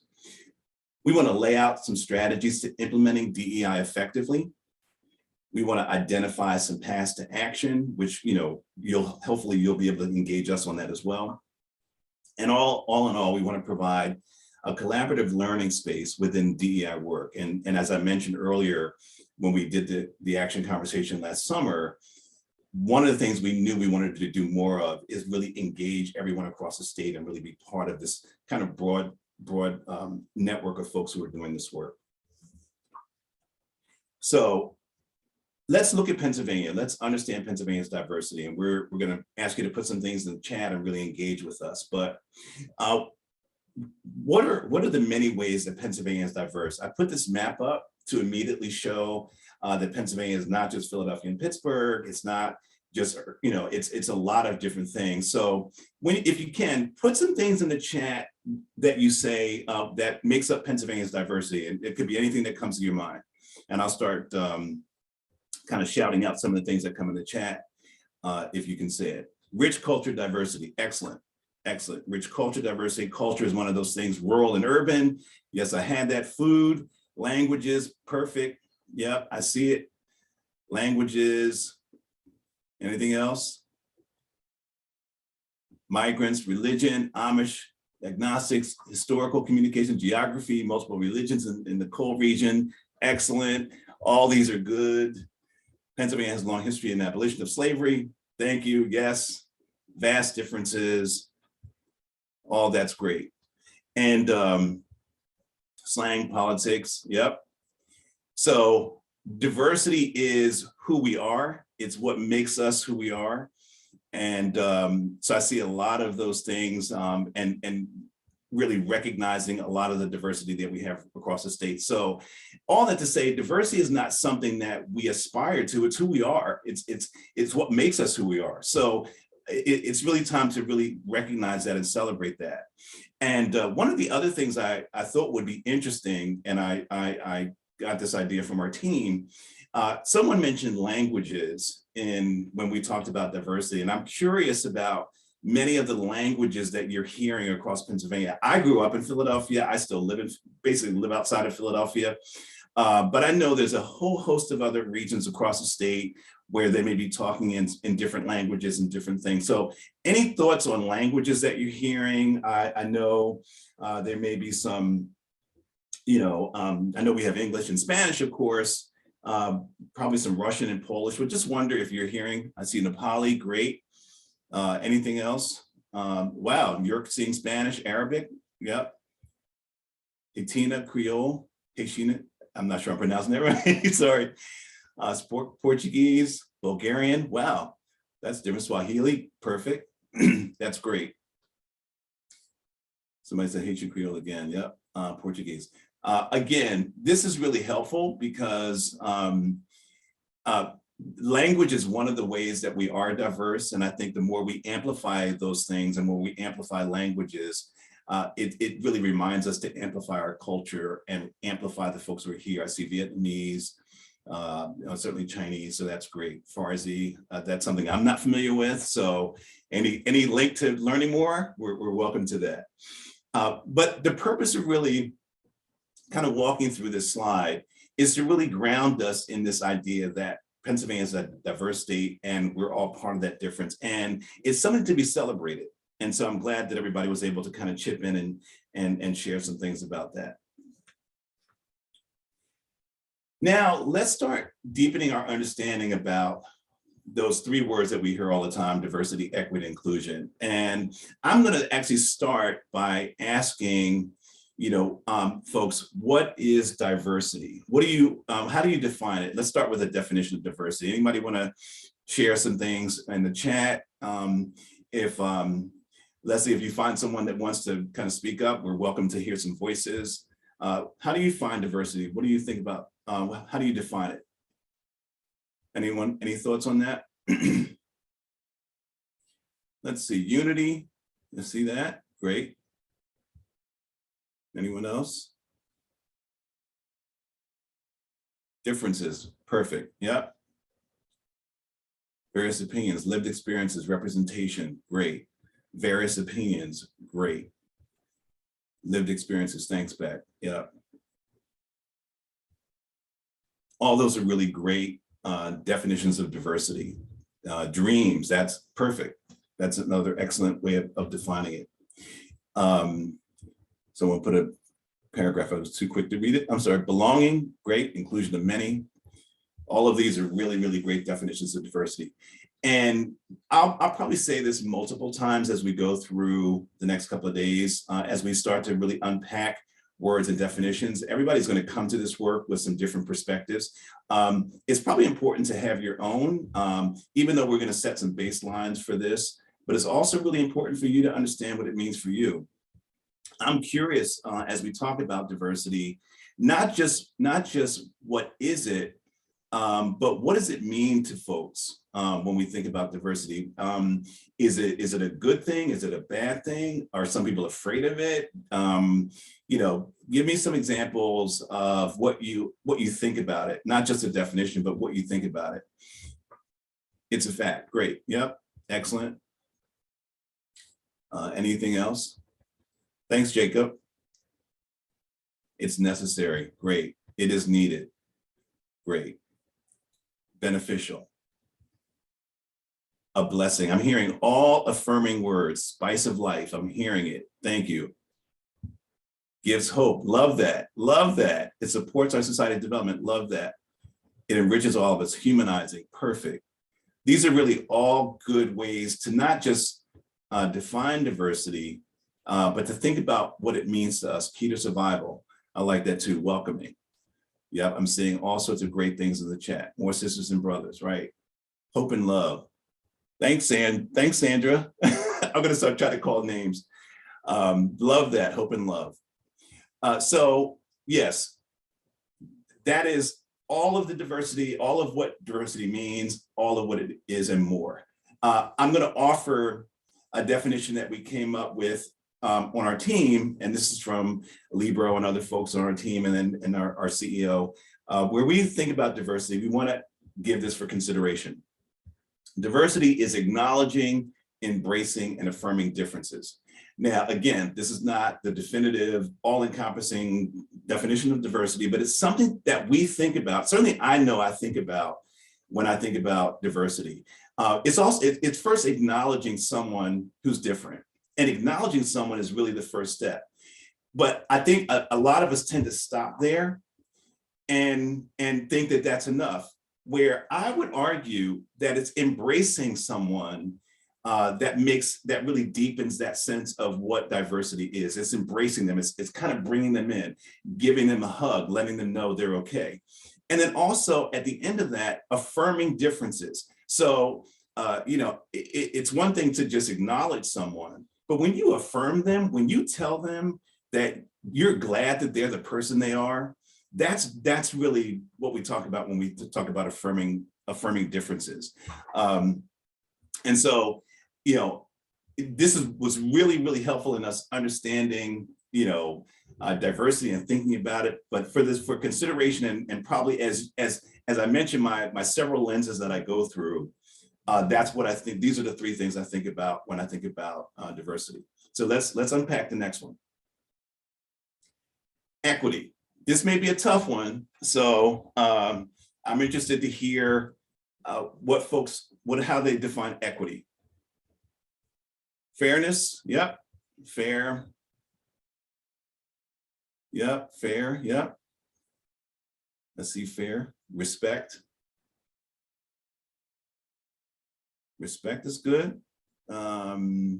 Justice for all, giving everyone what they need to be successful. That's key. Not being able to predict someone's outcomes. Great. Treated equally. Just and fair inclusion. All these are perfect. Rules and laws are fair and consistent. Same opportunities, right? Best example for our next generation. Access for everyone. Differentiated resources and access. Great. All of these are really, really great. Deserving, great. These are all great definitions of what equity is. Add to that, what do you think about when you think about equity? I see someone saying being fair. There's Sandra again. I'm not sure. Sandra, you're coming up on me a lot. Equity is a choice, a better world. Great. Absence of barriers to well-being, safety, thriving. Great. So these are all affirming ways to think about equity, and one of the reasons it's good for us to do this because we're going to be using these terms a lot, and it's helpful to at least kind of level set when we talk about them. Even playing field, love that. Just outcomes. So I'm going to offer again something for consideration, not the be-all end-all definition, but something that we want to consider as we're going forward. Equity is identifying, understanding, and overcoming barriers to equality, right?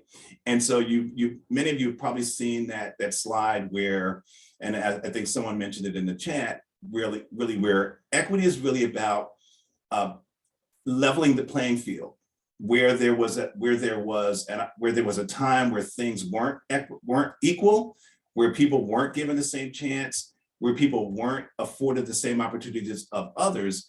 Equity is about overcoming those barriers, identifying them. And the key really, and the reason why I put this word in here, the key is understanding why. So what does understanding mean? It really means understanding our history. I think Jerome mentioned that. Understanding how we got here.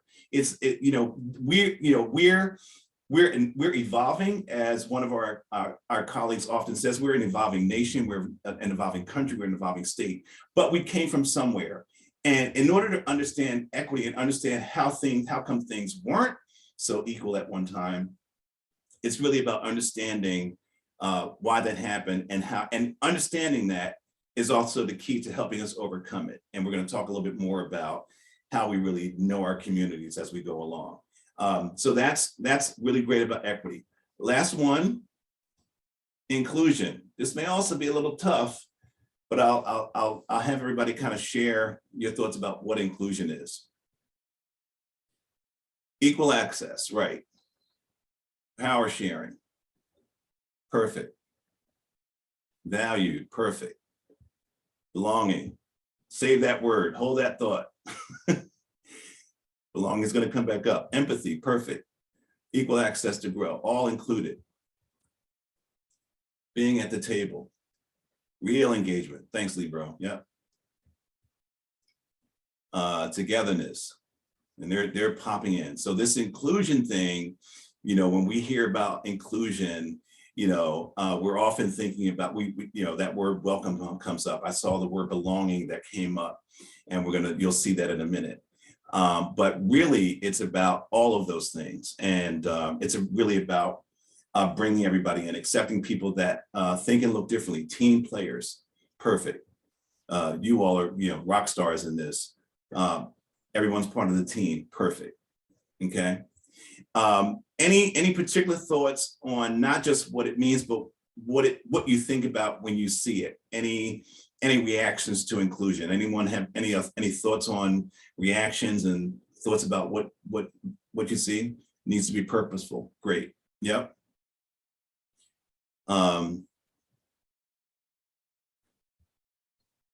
Great. Yeah. Anything else? Okay. Can show with action is an action item. Great. I love that, Jerome, is an action item.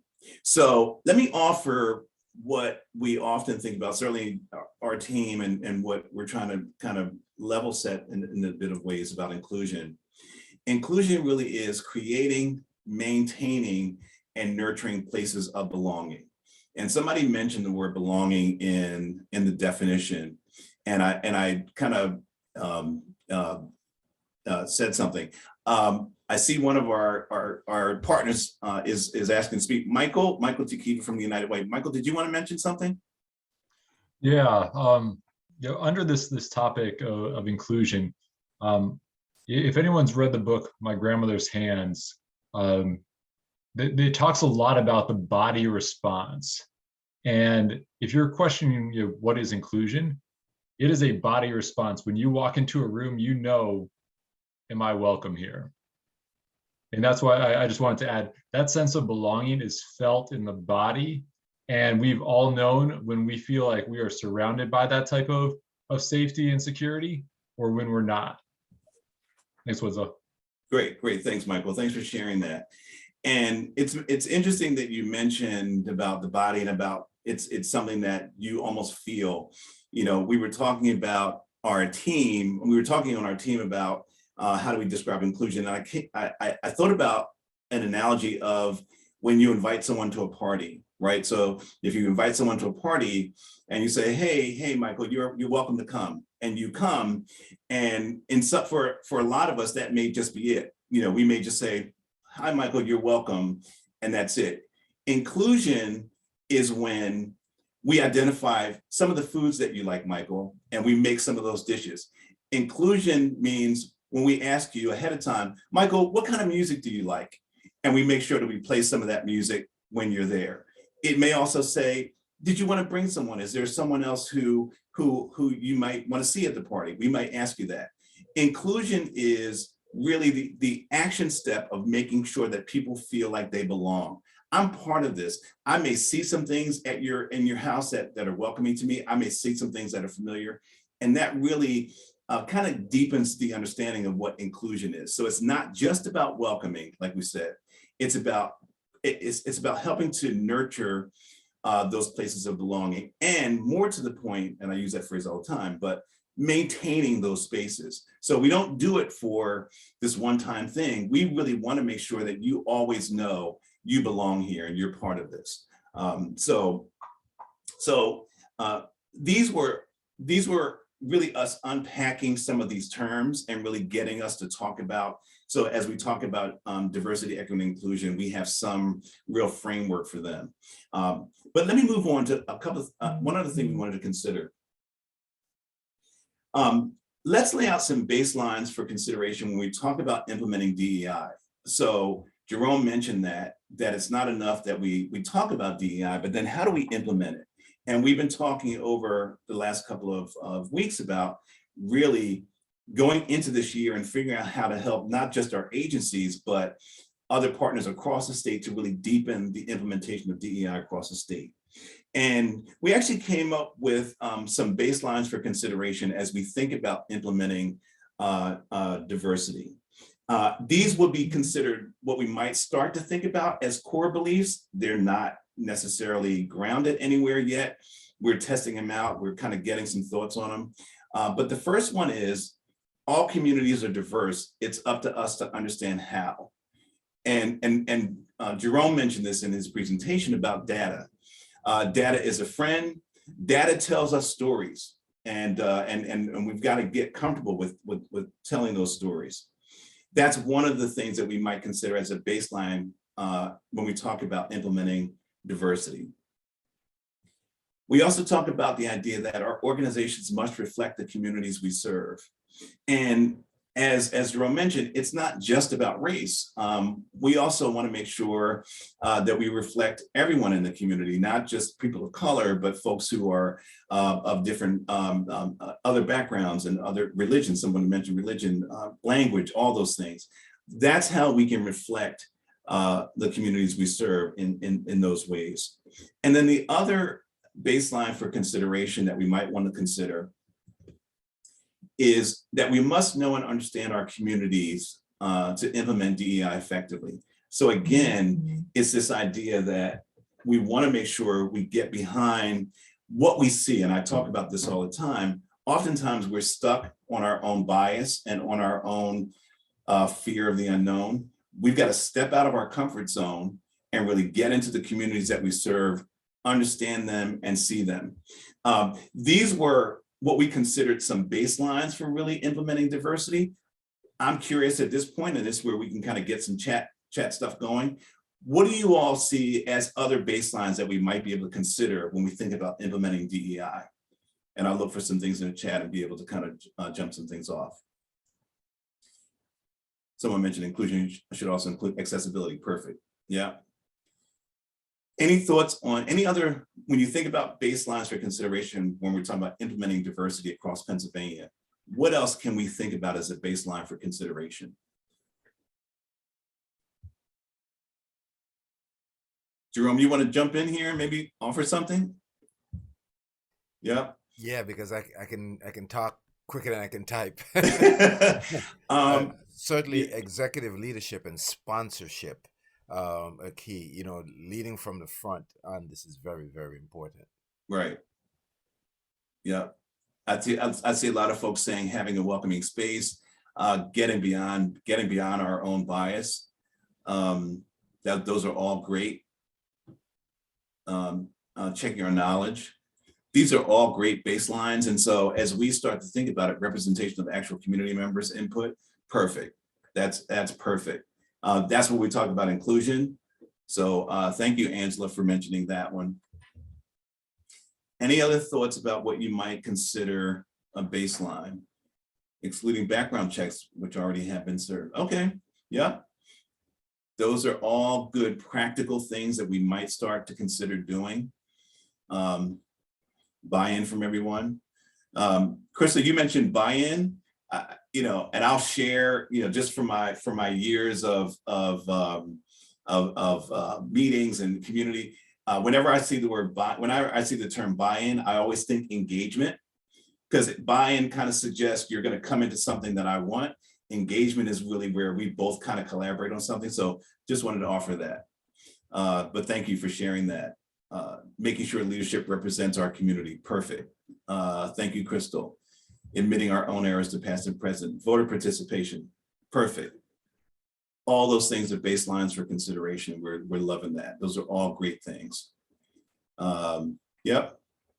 Thanks. Thanks, Malika. Yep. So again, we're talking about deepening our implementation of DEI across the state. And so these were some of the things, and just so you know, we're capturing all of these notes. I probably forgot to mention that Libro is our official note taker over the next couple of days. So he's capturing a lot of this. We're going to use everything we've got from this. And I mention this all the time. There's a learning that's going to happen over the next 2 days with only the people in this room. So everyone is valued, and everything we get in the chat, we're going to consider and think about. So thanks everybody for sharing. These were some things to really get us started thinking about these baselines. And some of the things that you mentioned we're going to add to that, but perfect. And so going back to knowing and understanding our communities. One of the things that we want to become real proficient at is really knowing and understanding our communities. And I think, again, as Mr. Underwood mentioned, Jerome, he's going to make me call him Jerome, as he mentioned, really getting behind data. And so we wanted to do a quick exercise, and it's kind of what we talk about when we talk about learning, knowing our communities. We're going to do a quick exercise where we're going to show you some data on various counties. So in this map, you'll see we picked Center, Snyder, Cumberland, York, Northumberland, Union, and Montour, it should be, to really look at some data in those particular counties. And this exercise is really based on this notion that everyone can see the same thing, but pick up something different, right? I think it's different, right? And so I wanted to just show you where the counties are, but I'm going to actually put up a data map. And I'm hoping everybody can see this. And so there's 2 questions that are actually on the table right now. As we look at what does it mean to know our communities? As we look at this graphic, I want you to think about 2 things. What statements can we make? That's one question. And then what questions can we ask? Now, of course, I spent some time with this, and I actually have some questions and statements that I've been able to pull out. But this is where I want to hear from you all about kind of what you see in terms of the graph, and kind of what questions or statements are coming up. So you can actually put some things in the chat. And if anybody wants to, Leslie, if we see anybody that wants to speak, we're certainly welcome to take them. But start putting some things in the chat about what you're seeing immediately. What pops up for you in terms of what you're noticing on the screen and what you're seeing in terms of data? Any thoughts?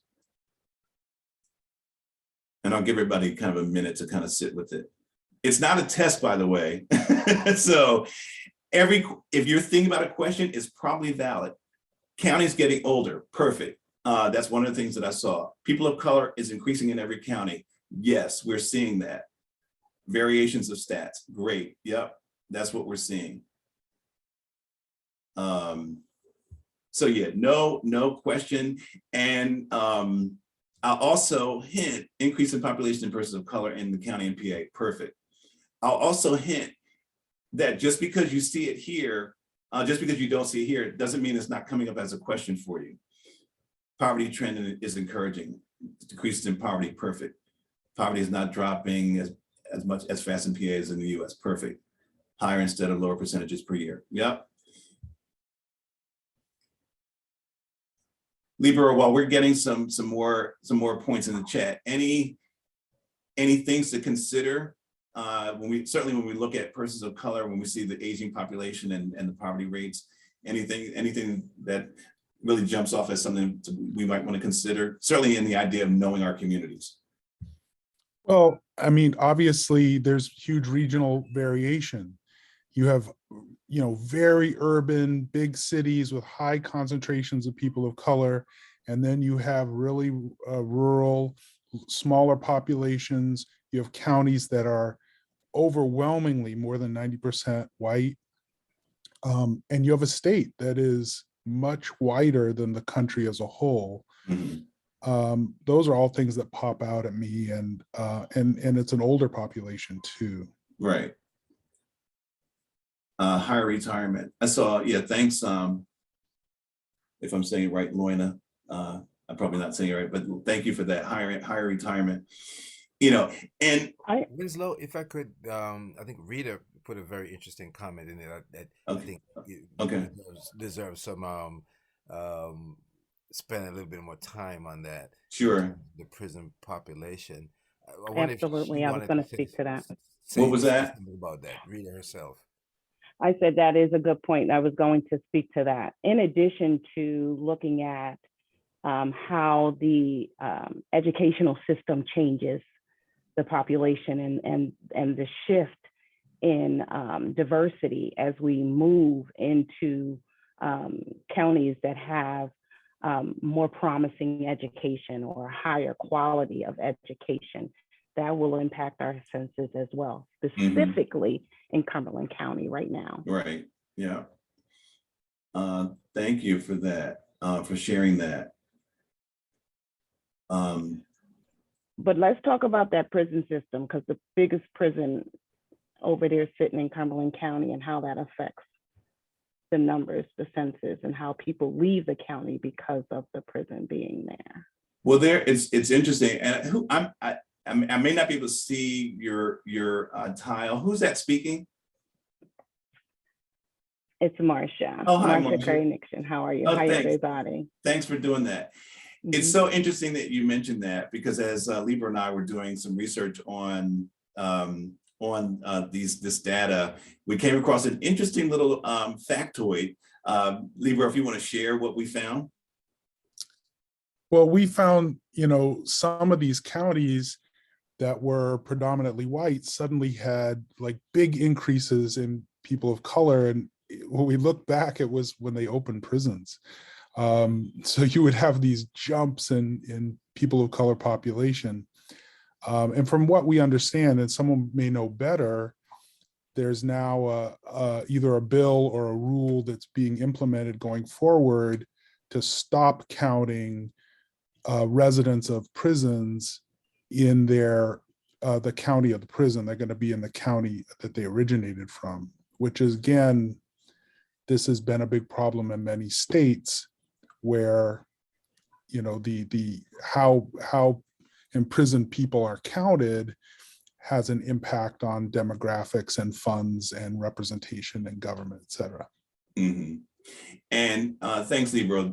Just so everyone knows, we're actually going to, Leslie, it's coming. I'm going to send the link to that article, but it'll go out in the materials that we'll send after the summit. We're actually, as Leslie mentioned, collecting a number of resources that will come across as we go through the next 2 days, and really want everybody to be aware of that particular change that may be happening in Pennsylvania. And it's why, I know when I was doing some data numbers looking at Pennsylvania as a state, way in the western part of the state, and I think it's Forest County, is that right, Libero? Forest County, the percentage of the white population dropped to 70-something%, and you would think, what's happening in that part of the state where you don't see as much of a predominantly white population, and really it's because of the state prison that's there, and those prisoners are actually counted as residents, and that's why those numbers are lower. But when you think about redistricting and all the things that are happening, not just in Pennsylvania, but across the country, those things matter, particularly when it looks at resources and things like that.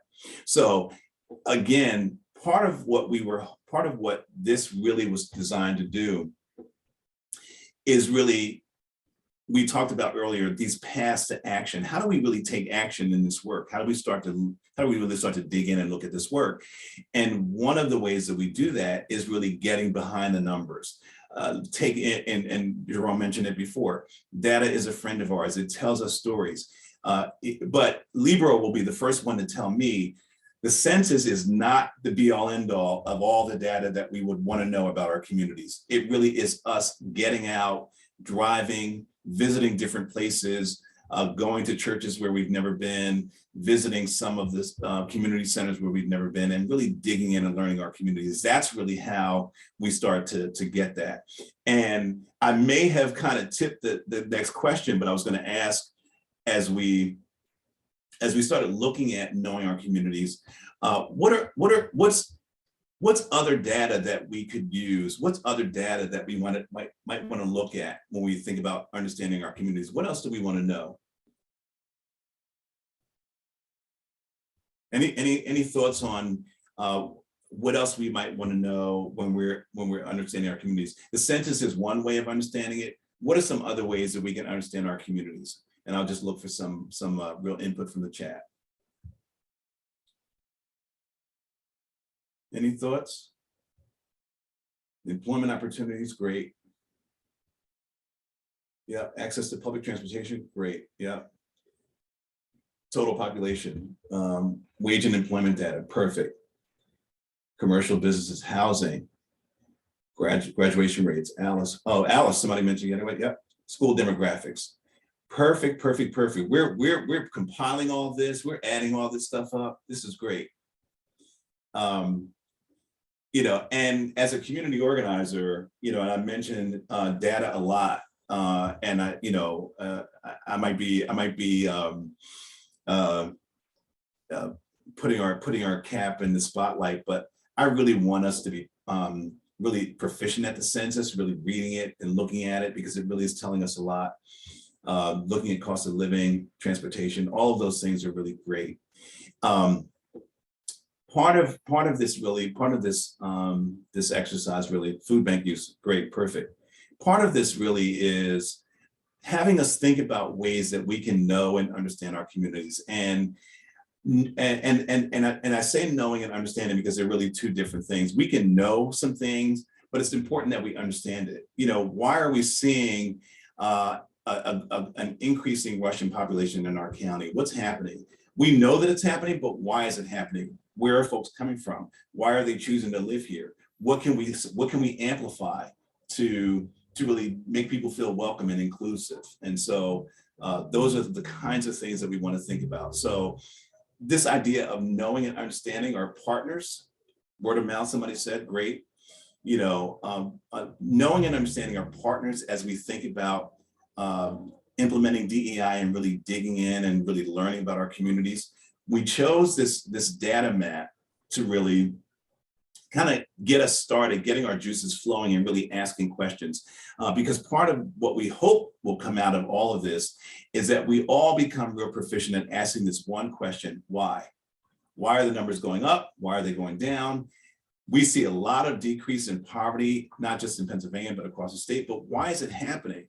In organizational development, there's this term that we use often called appreciative inquiry, right? Where we take a look at what's working and then we amplify that. So if there's a particular food bank that has a service that's working, how do we amplify that across our county or across the state? So really this idea of asking why is really what we want to make sure we share when we talk about knowing and understanding our communities.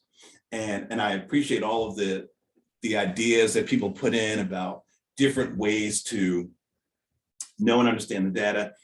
The final thing I'll say about this particular graphic is what's not here, what numbers don't we see? So again, when we talk about going beyond our own perceptions of things and going beyond what we're used to seeing, this is just something we put together. We could have had so much data on here that we would have just flooded it. But we did that not just to share what's here, but also to get everyone asking questions. What am I not seeing? And particularly when we talk about persons of color, it may have come up, but we were pretty much talking about non-white populations in Pennsylvania. But then who are they? And then where are they? All of those are real questions that we might consider and ask as we think about knowing more and knowing about understanding our communities. Any quick thoughts about this activity, this exercise? Do you all see this as a path to action? We think it's one. We appreciate the other ones. But any thoughts on this? Was this helpful in thinking about how to know and understand your communities? Any quick reactions in the chat if you want to throw some things in there? Yes, thanks, Carolyn. Yep. Let's see. Yes. Great. All good. Okay. So let's turn to very helpful. Thanks, Marcia. Thanks for putting that in there. It gives you an idea.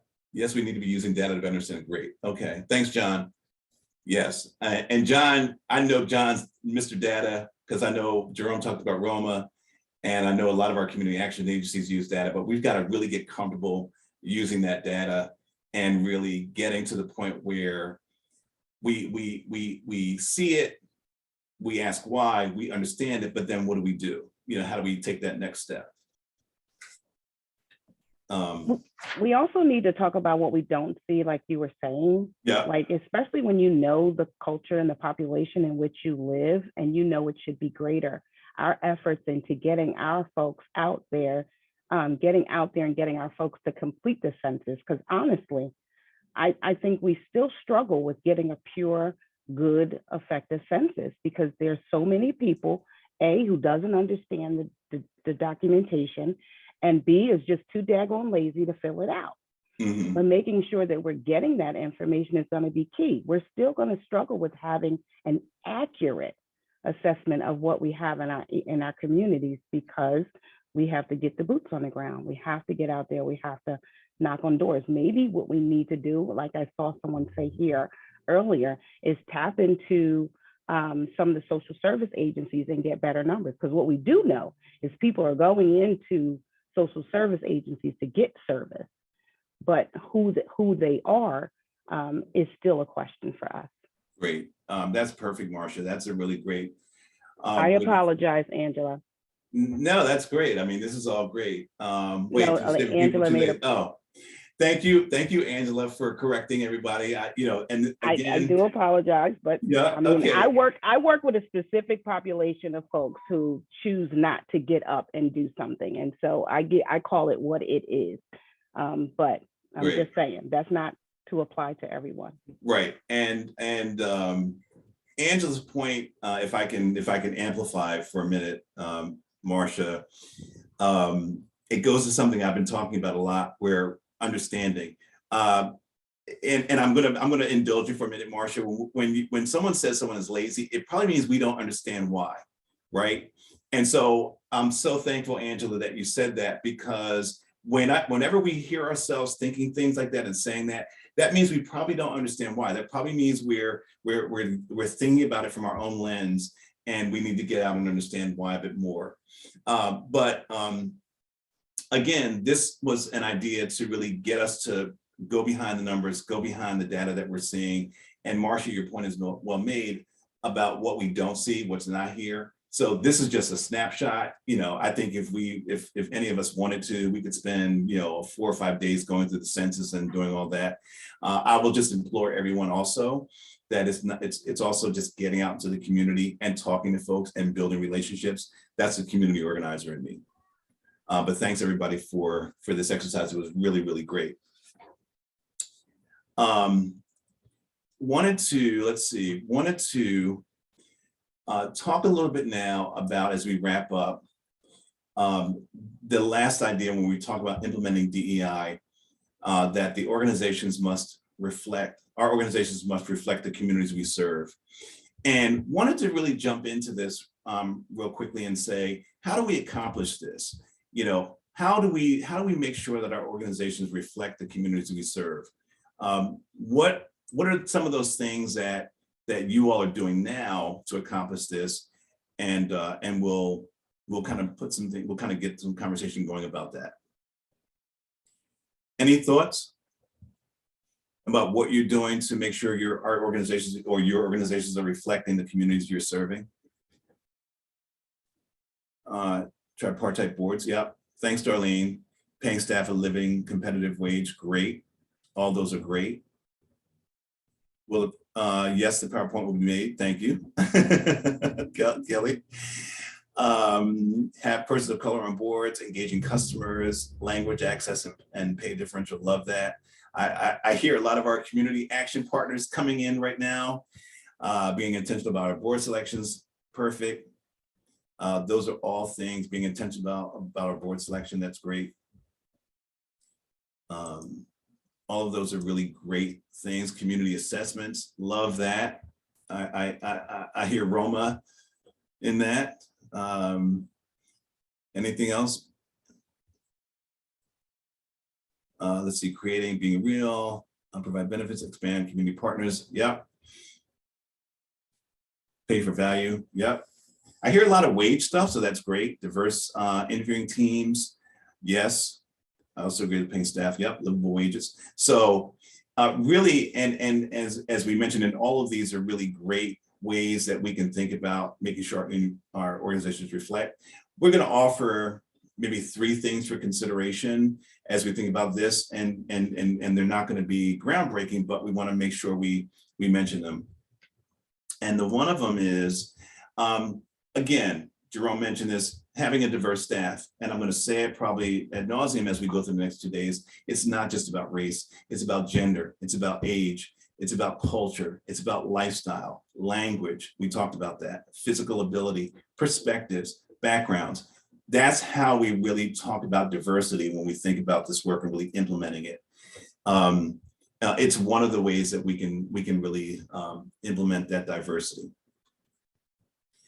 We want to make sure our programs and services match the needs of the community served, and really looking at the diversity spectrum we mentioned above and more. How do we make sure that if there is, if we know that English as a second language is something that we need really significant programs about in our organizations, how do we make sure we have those? If we have if we have a significant immigrant population in the counties that we're in, how do we meet those folks? How do we make sure there are language programs and things that we can kind of make folks feel welcome? I see surveys a lot. We love that idea of doing surveys, and we'll be focusing around some of those areas as we get into unpacking some things with our panel tomorrow. But really, these are the kinds of things that we want to think about when we think about making sure our programs match and services match the needs of the community. And that's often not easily done. And I'm sure our community action partners will know that. Oftentimes we get funding for different programs and services, and we'd like to do more, but we can't. But it's also helpful to know what's needed, so that if we can, if maybe there's a volunteer agency that wants to do some things, or maybe the people who are impacted by that particular area may want to develop a program, and we can support that. So there are ways to really focus on making sure we're doing that match. And then the final thing is really, again, ensuring inclusivity, I'm sorry, using image and aspirations to inspire, affirm, and celebrate, not just welcome. And you know, I'll mention, there's one of our community action agency partners, they have a social justice program who did posters and things that they put around their agency to really make people feel welcome. And those are the kinds of things that we can do to make sure that our agencies reflect our communities. Again, going back to our understanding of inclusion, really thinking about that sense of belonging, and really making sure that people feel like, oh, you know what, I'm supposed to be here. You know, I'm not just an add-on. I'm not just an afterthought. Someone had real intention about making sure that I was here. And all those things are really geared toward inclusion. So this was, first of all, this is a really, really great start. You know, and I'll say start because, you know, we've got as Libro mentioned early on, we started looking at diversity probably in this focus on this particular session. We can certainly unpack equity and unpack inclusion in the same way, and we will do those things as we kind of move forward in this journey. But we really wanted to start with that, and really wanted to start with diversity. And a lot of the things we captured, as I mentioned, we're going to kind of compile it, share it back. Your feedback is really helpful. It was really helping us to engage and really learn and really see where we are. And now we actually want to hear from you in a different way. And this is a way that we can capture some things. We actually have 2 what we call Menti polls, where we're going to ask 2 questions, and I'm going to put them on the screen now. I'll put one of them on. And then as you're reading that, Libro can kind of share how the Menti poll works and what you do. And I think we'll take it from there. And I think Leslie just put, thank you, Leslie, just put the Menti link in the chat, but Libro, take it away. Great. So this is really easy. You can click the link in the chat that I just put there, or go to menti.com on your phone and enter that code and answer 2 quick questions. Can I take over the share here? Yes, let me see if I can stop sharing. Okay, yep.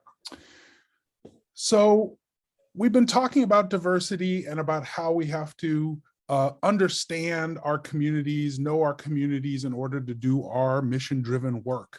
And what we're asking is, what's something you need to know about the diversity of your community that you don't yet know, or don't know now, or have an interest in, that you're going to go back home and investigate. People are already putting answers in.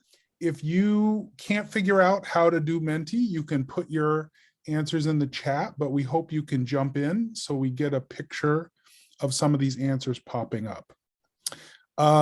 So the first one that's here, what does our community look like in gender representation? How the community is aging? What language services are needed and not currently being supported? Updated data and numbers, not sure yet, look beyond the census. How the community demographics have changed over time. What languages are spoken? Review census materials, compare that to our database of who we are serving and where we may need to target services. This is really important in the work that I've done with some community action agencies. Sometimes our own internal data needs to be updated. What are we tracking when we engage with our constituencies? When we engage, provide services or provide advocacy, are we asking the right questions? Do we know who our folks are, and do we know their languages that are native at home? Do we know what needs they have?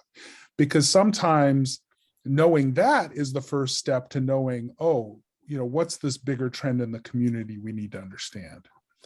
There's some other great questions, lots about language barriers and languages, how demographics are projected to change. This is so essential. Sometimes we get in a groove and we do our work, we provide services, we do it well, and we know what we know, but nothing stays set. Things are always changing. And so what's emerging? What's new? There was a crisis in Afghanistan. Thousands of refugees come to this country. Is there a resettlement center in your community? Are there suddenly Afghan refugees who weren't there 6 months ago or a year ago? Is there an aging population? The pandemic turned everything upside down. What changed in the past 2 years that we need to study? Unmet needs of hidden populations that do not seek assistance due to barriers in place. Compare demographics of who we serve to staff demographics, census trends. These are all great. And we're going to capture these and we'll share them back out with you. You'll see we also have a second question, which I'm going to jump to for time, if I can. So our second question is, what help do you need implementing a DEI strategy within your organization? So this is something which is, I think, helpful for all of us to understand, but also I think for Winslow and the folks at CAAP is trying to figure out what are the tools, resources, materials, capacities needed to implement this work. As has been said again and again, we're all on this journey. Some of us are just starting out and beginning to develop a language and a framework. Some of us are rolling along and doing some work now and testing some things out. And some of us are really rolling. We're good at this. We know we do a lot right. We always have something to learn. But along that, understanding that perspective and that spectrum, what are some things that are helpful? So we have here, we can always use more training. Everything changes every day. We have several people saying a lot. We need a lot. And maybe in the chat, you could tell us more about what a lot means. We need to know what are actual demographics in this area that's changed so much since the last, 10 years, the last census. General execution of structured plan with SMART goals. More training regarding the matter for a better grasp how to implement the strategy best. We are well on our way. We need to know how to grab more participation. People need to know that DEI is more than race and ethnicity. How to get white people to buy into DEI work long-term. Yeah, this is a challenge. It's raised a lot when we work with groups. Does anybody out there want to unmute and just give a little bit more flavor about what the needs you have are and what resources that you could use?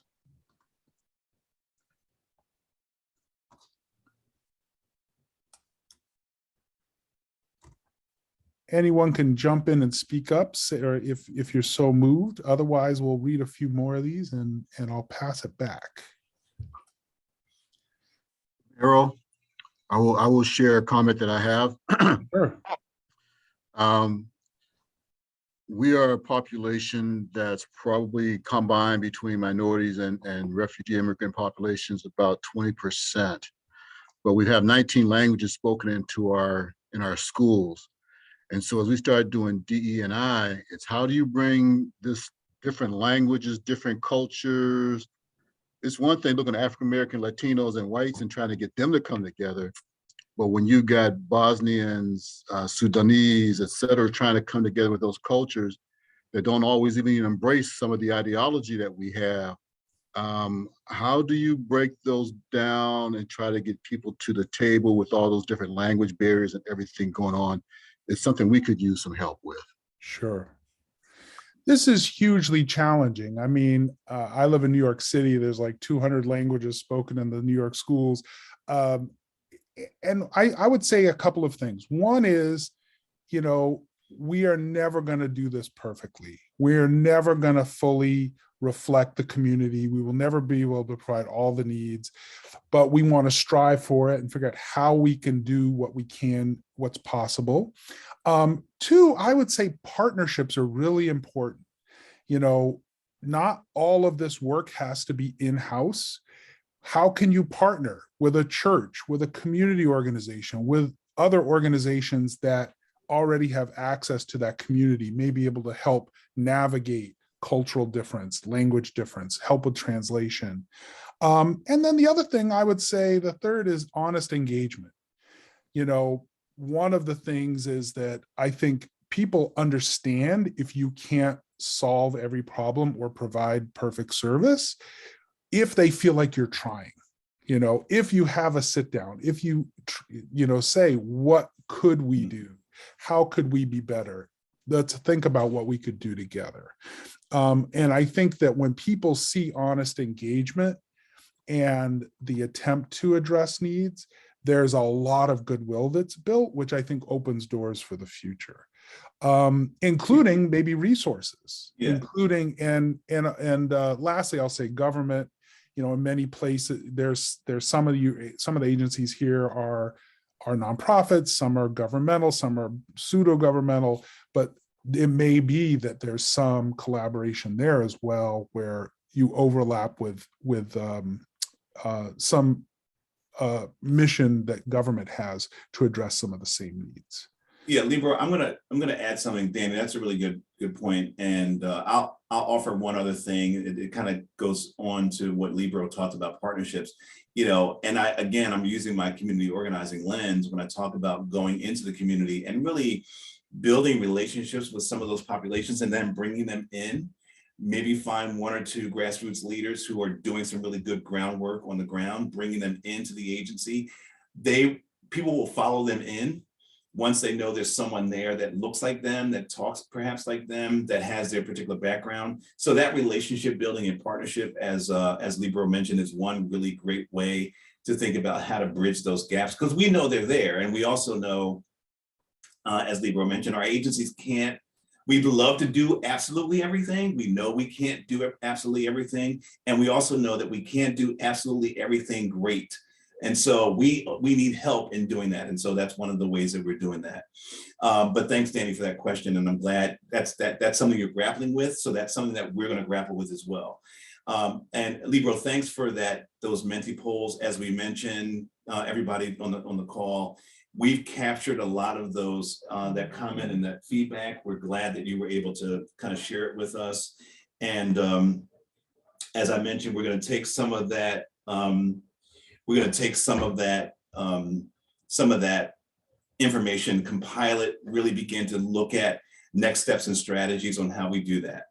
And so let me just share my screen one more time. I'm going to wrap up by making one more point.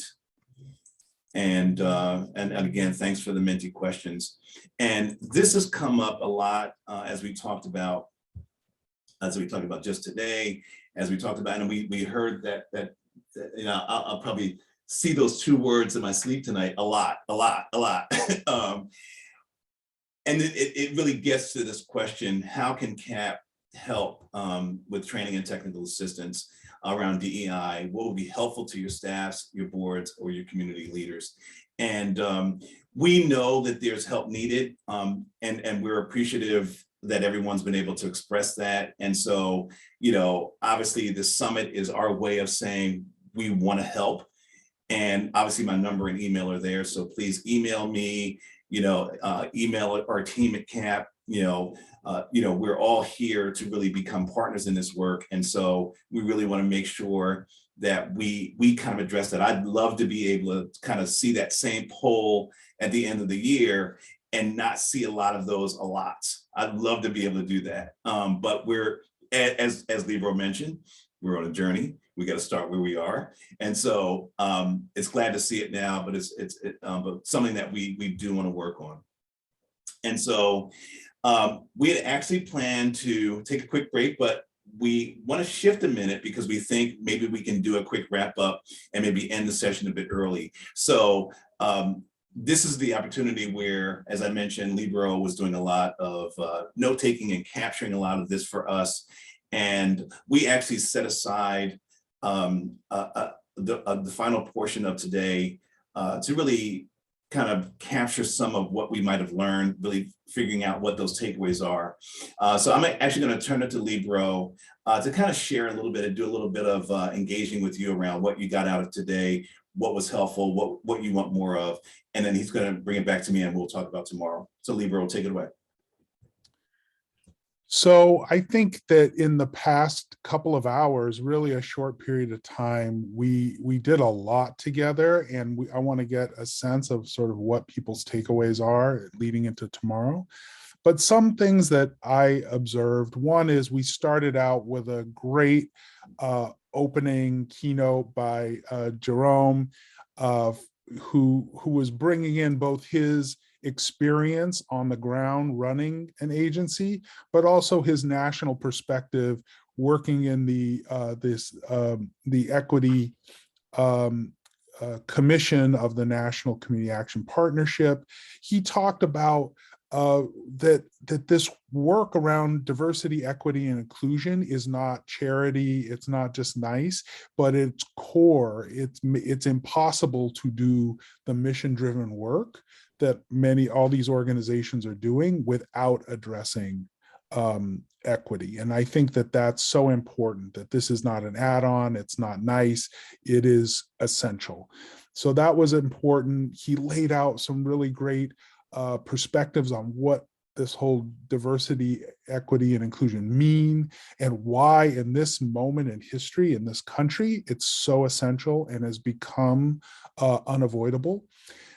Because of the racial justice moment following the murder of George Floyd, because of the pandemic, because there's been so much attention on inequities, is exactly why it's so important for us to redouble our work.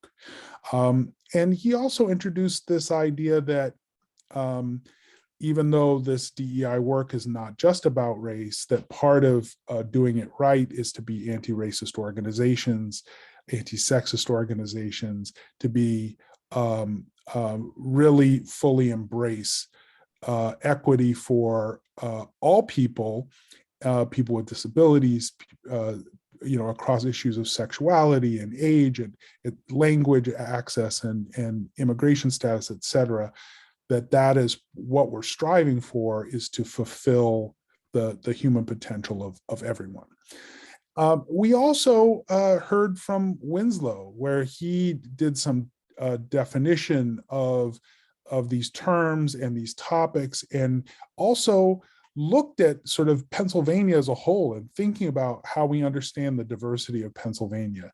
That, at first glance, you could say, well, this is a really white state, many rural counties, but to acknowledge that every place has diversity, every place is complex, and it's up to us to find out what that diversity is. And it's also up to us to, reflect and represent the communities that we serve as much as possible in all these different ways. And then ultimately, we looked at some of the data and looked at what the data reveals and also what the data doesn't reveal, and how thinking about ways to explore our communities even more when we go home. And we had the great answers that you all did. And I really hope you do go home and do those explorations to better understand the diversity of your communities. So that's my quick read and observation of the day. I think there was great engagement in the chat and on the polls and verbally. I hope that people add to the chat right now. I'd love to hear, what's your big takeaway? What's something you learned, something that maybe agitated you or kind of got you, contradicted something you believed, maybe got you thinking in a new way?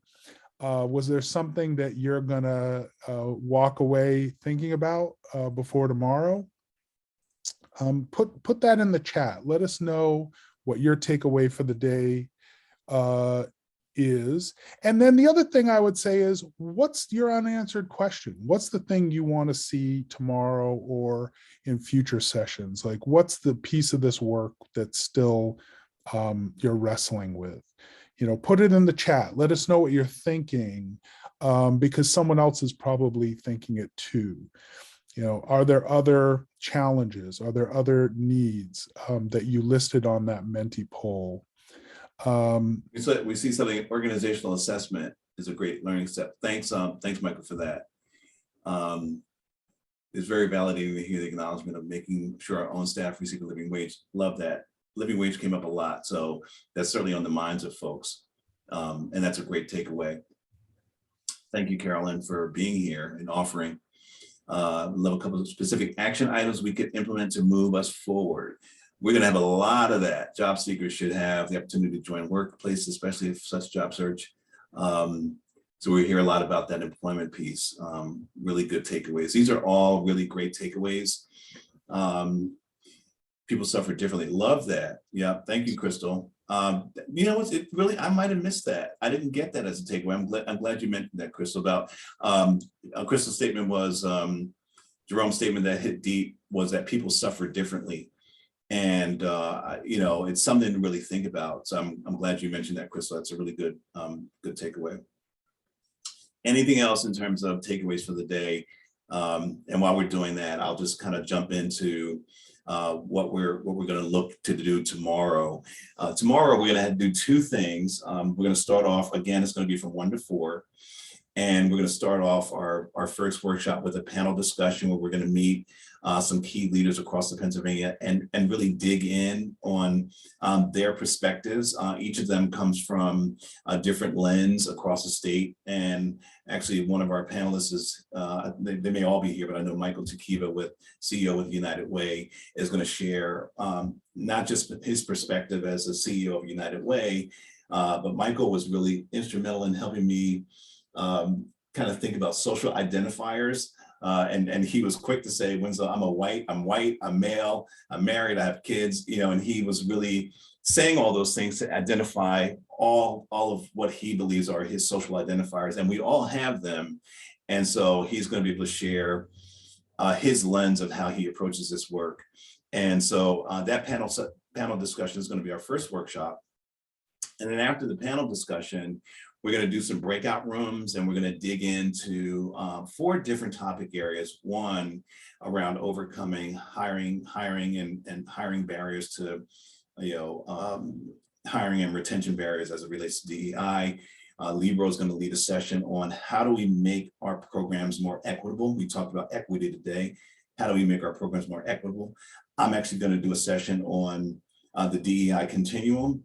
So really understanding what it means to be at the beginning and then what the end looks like.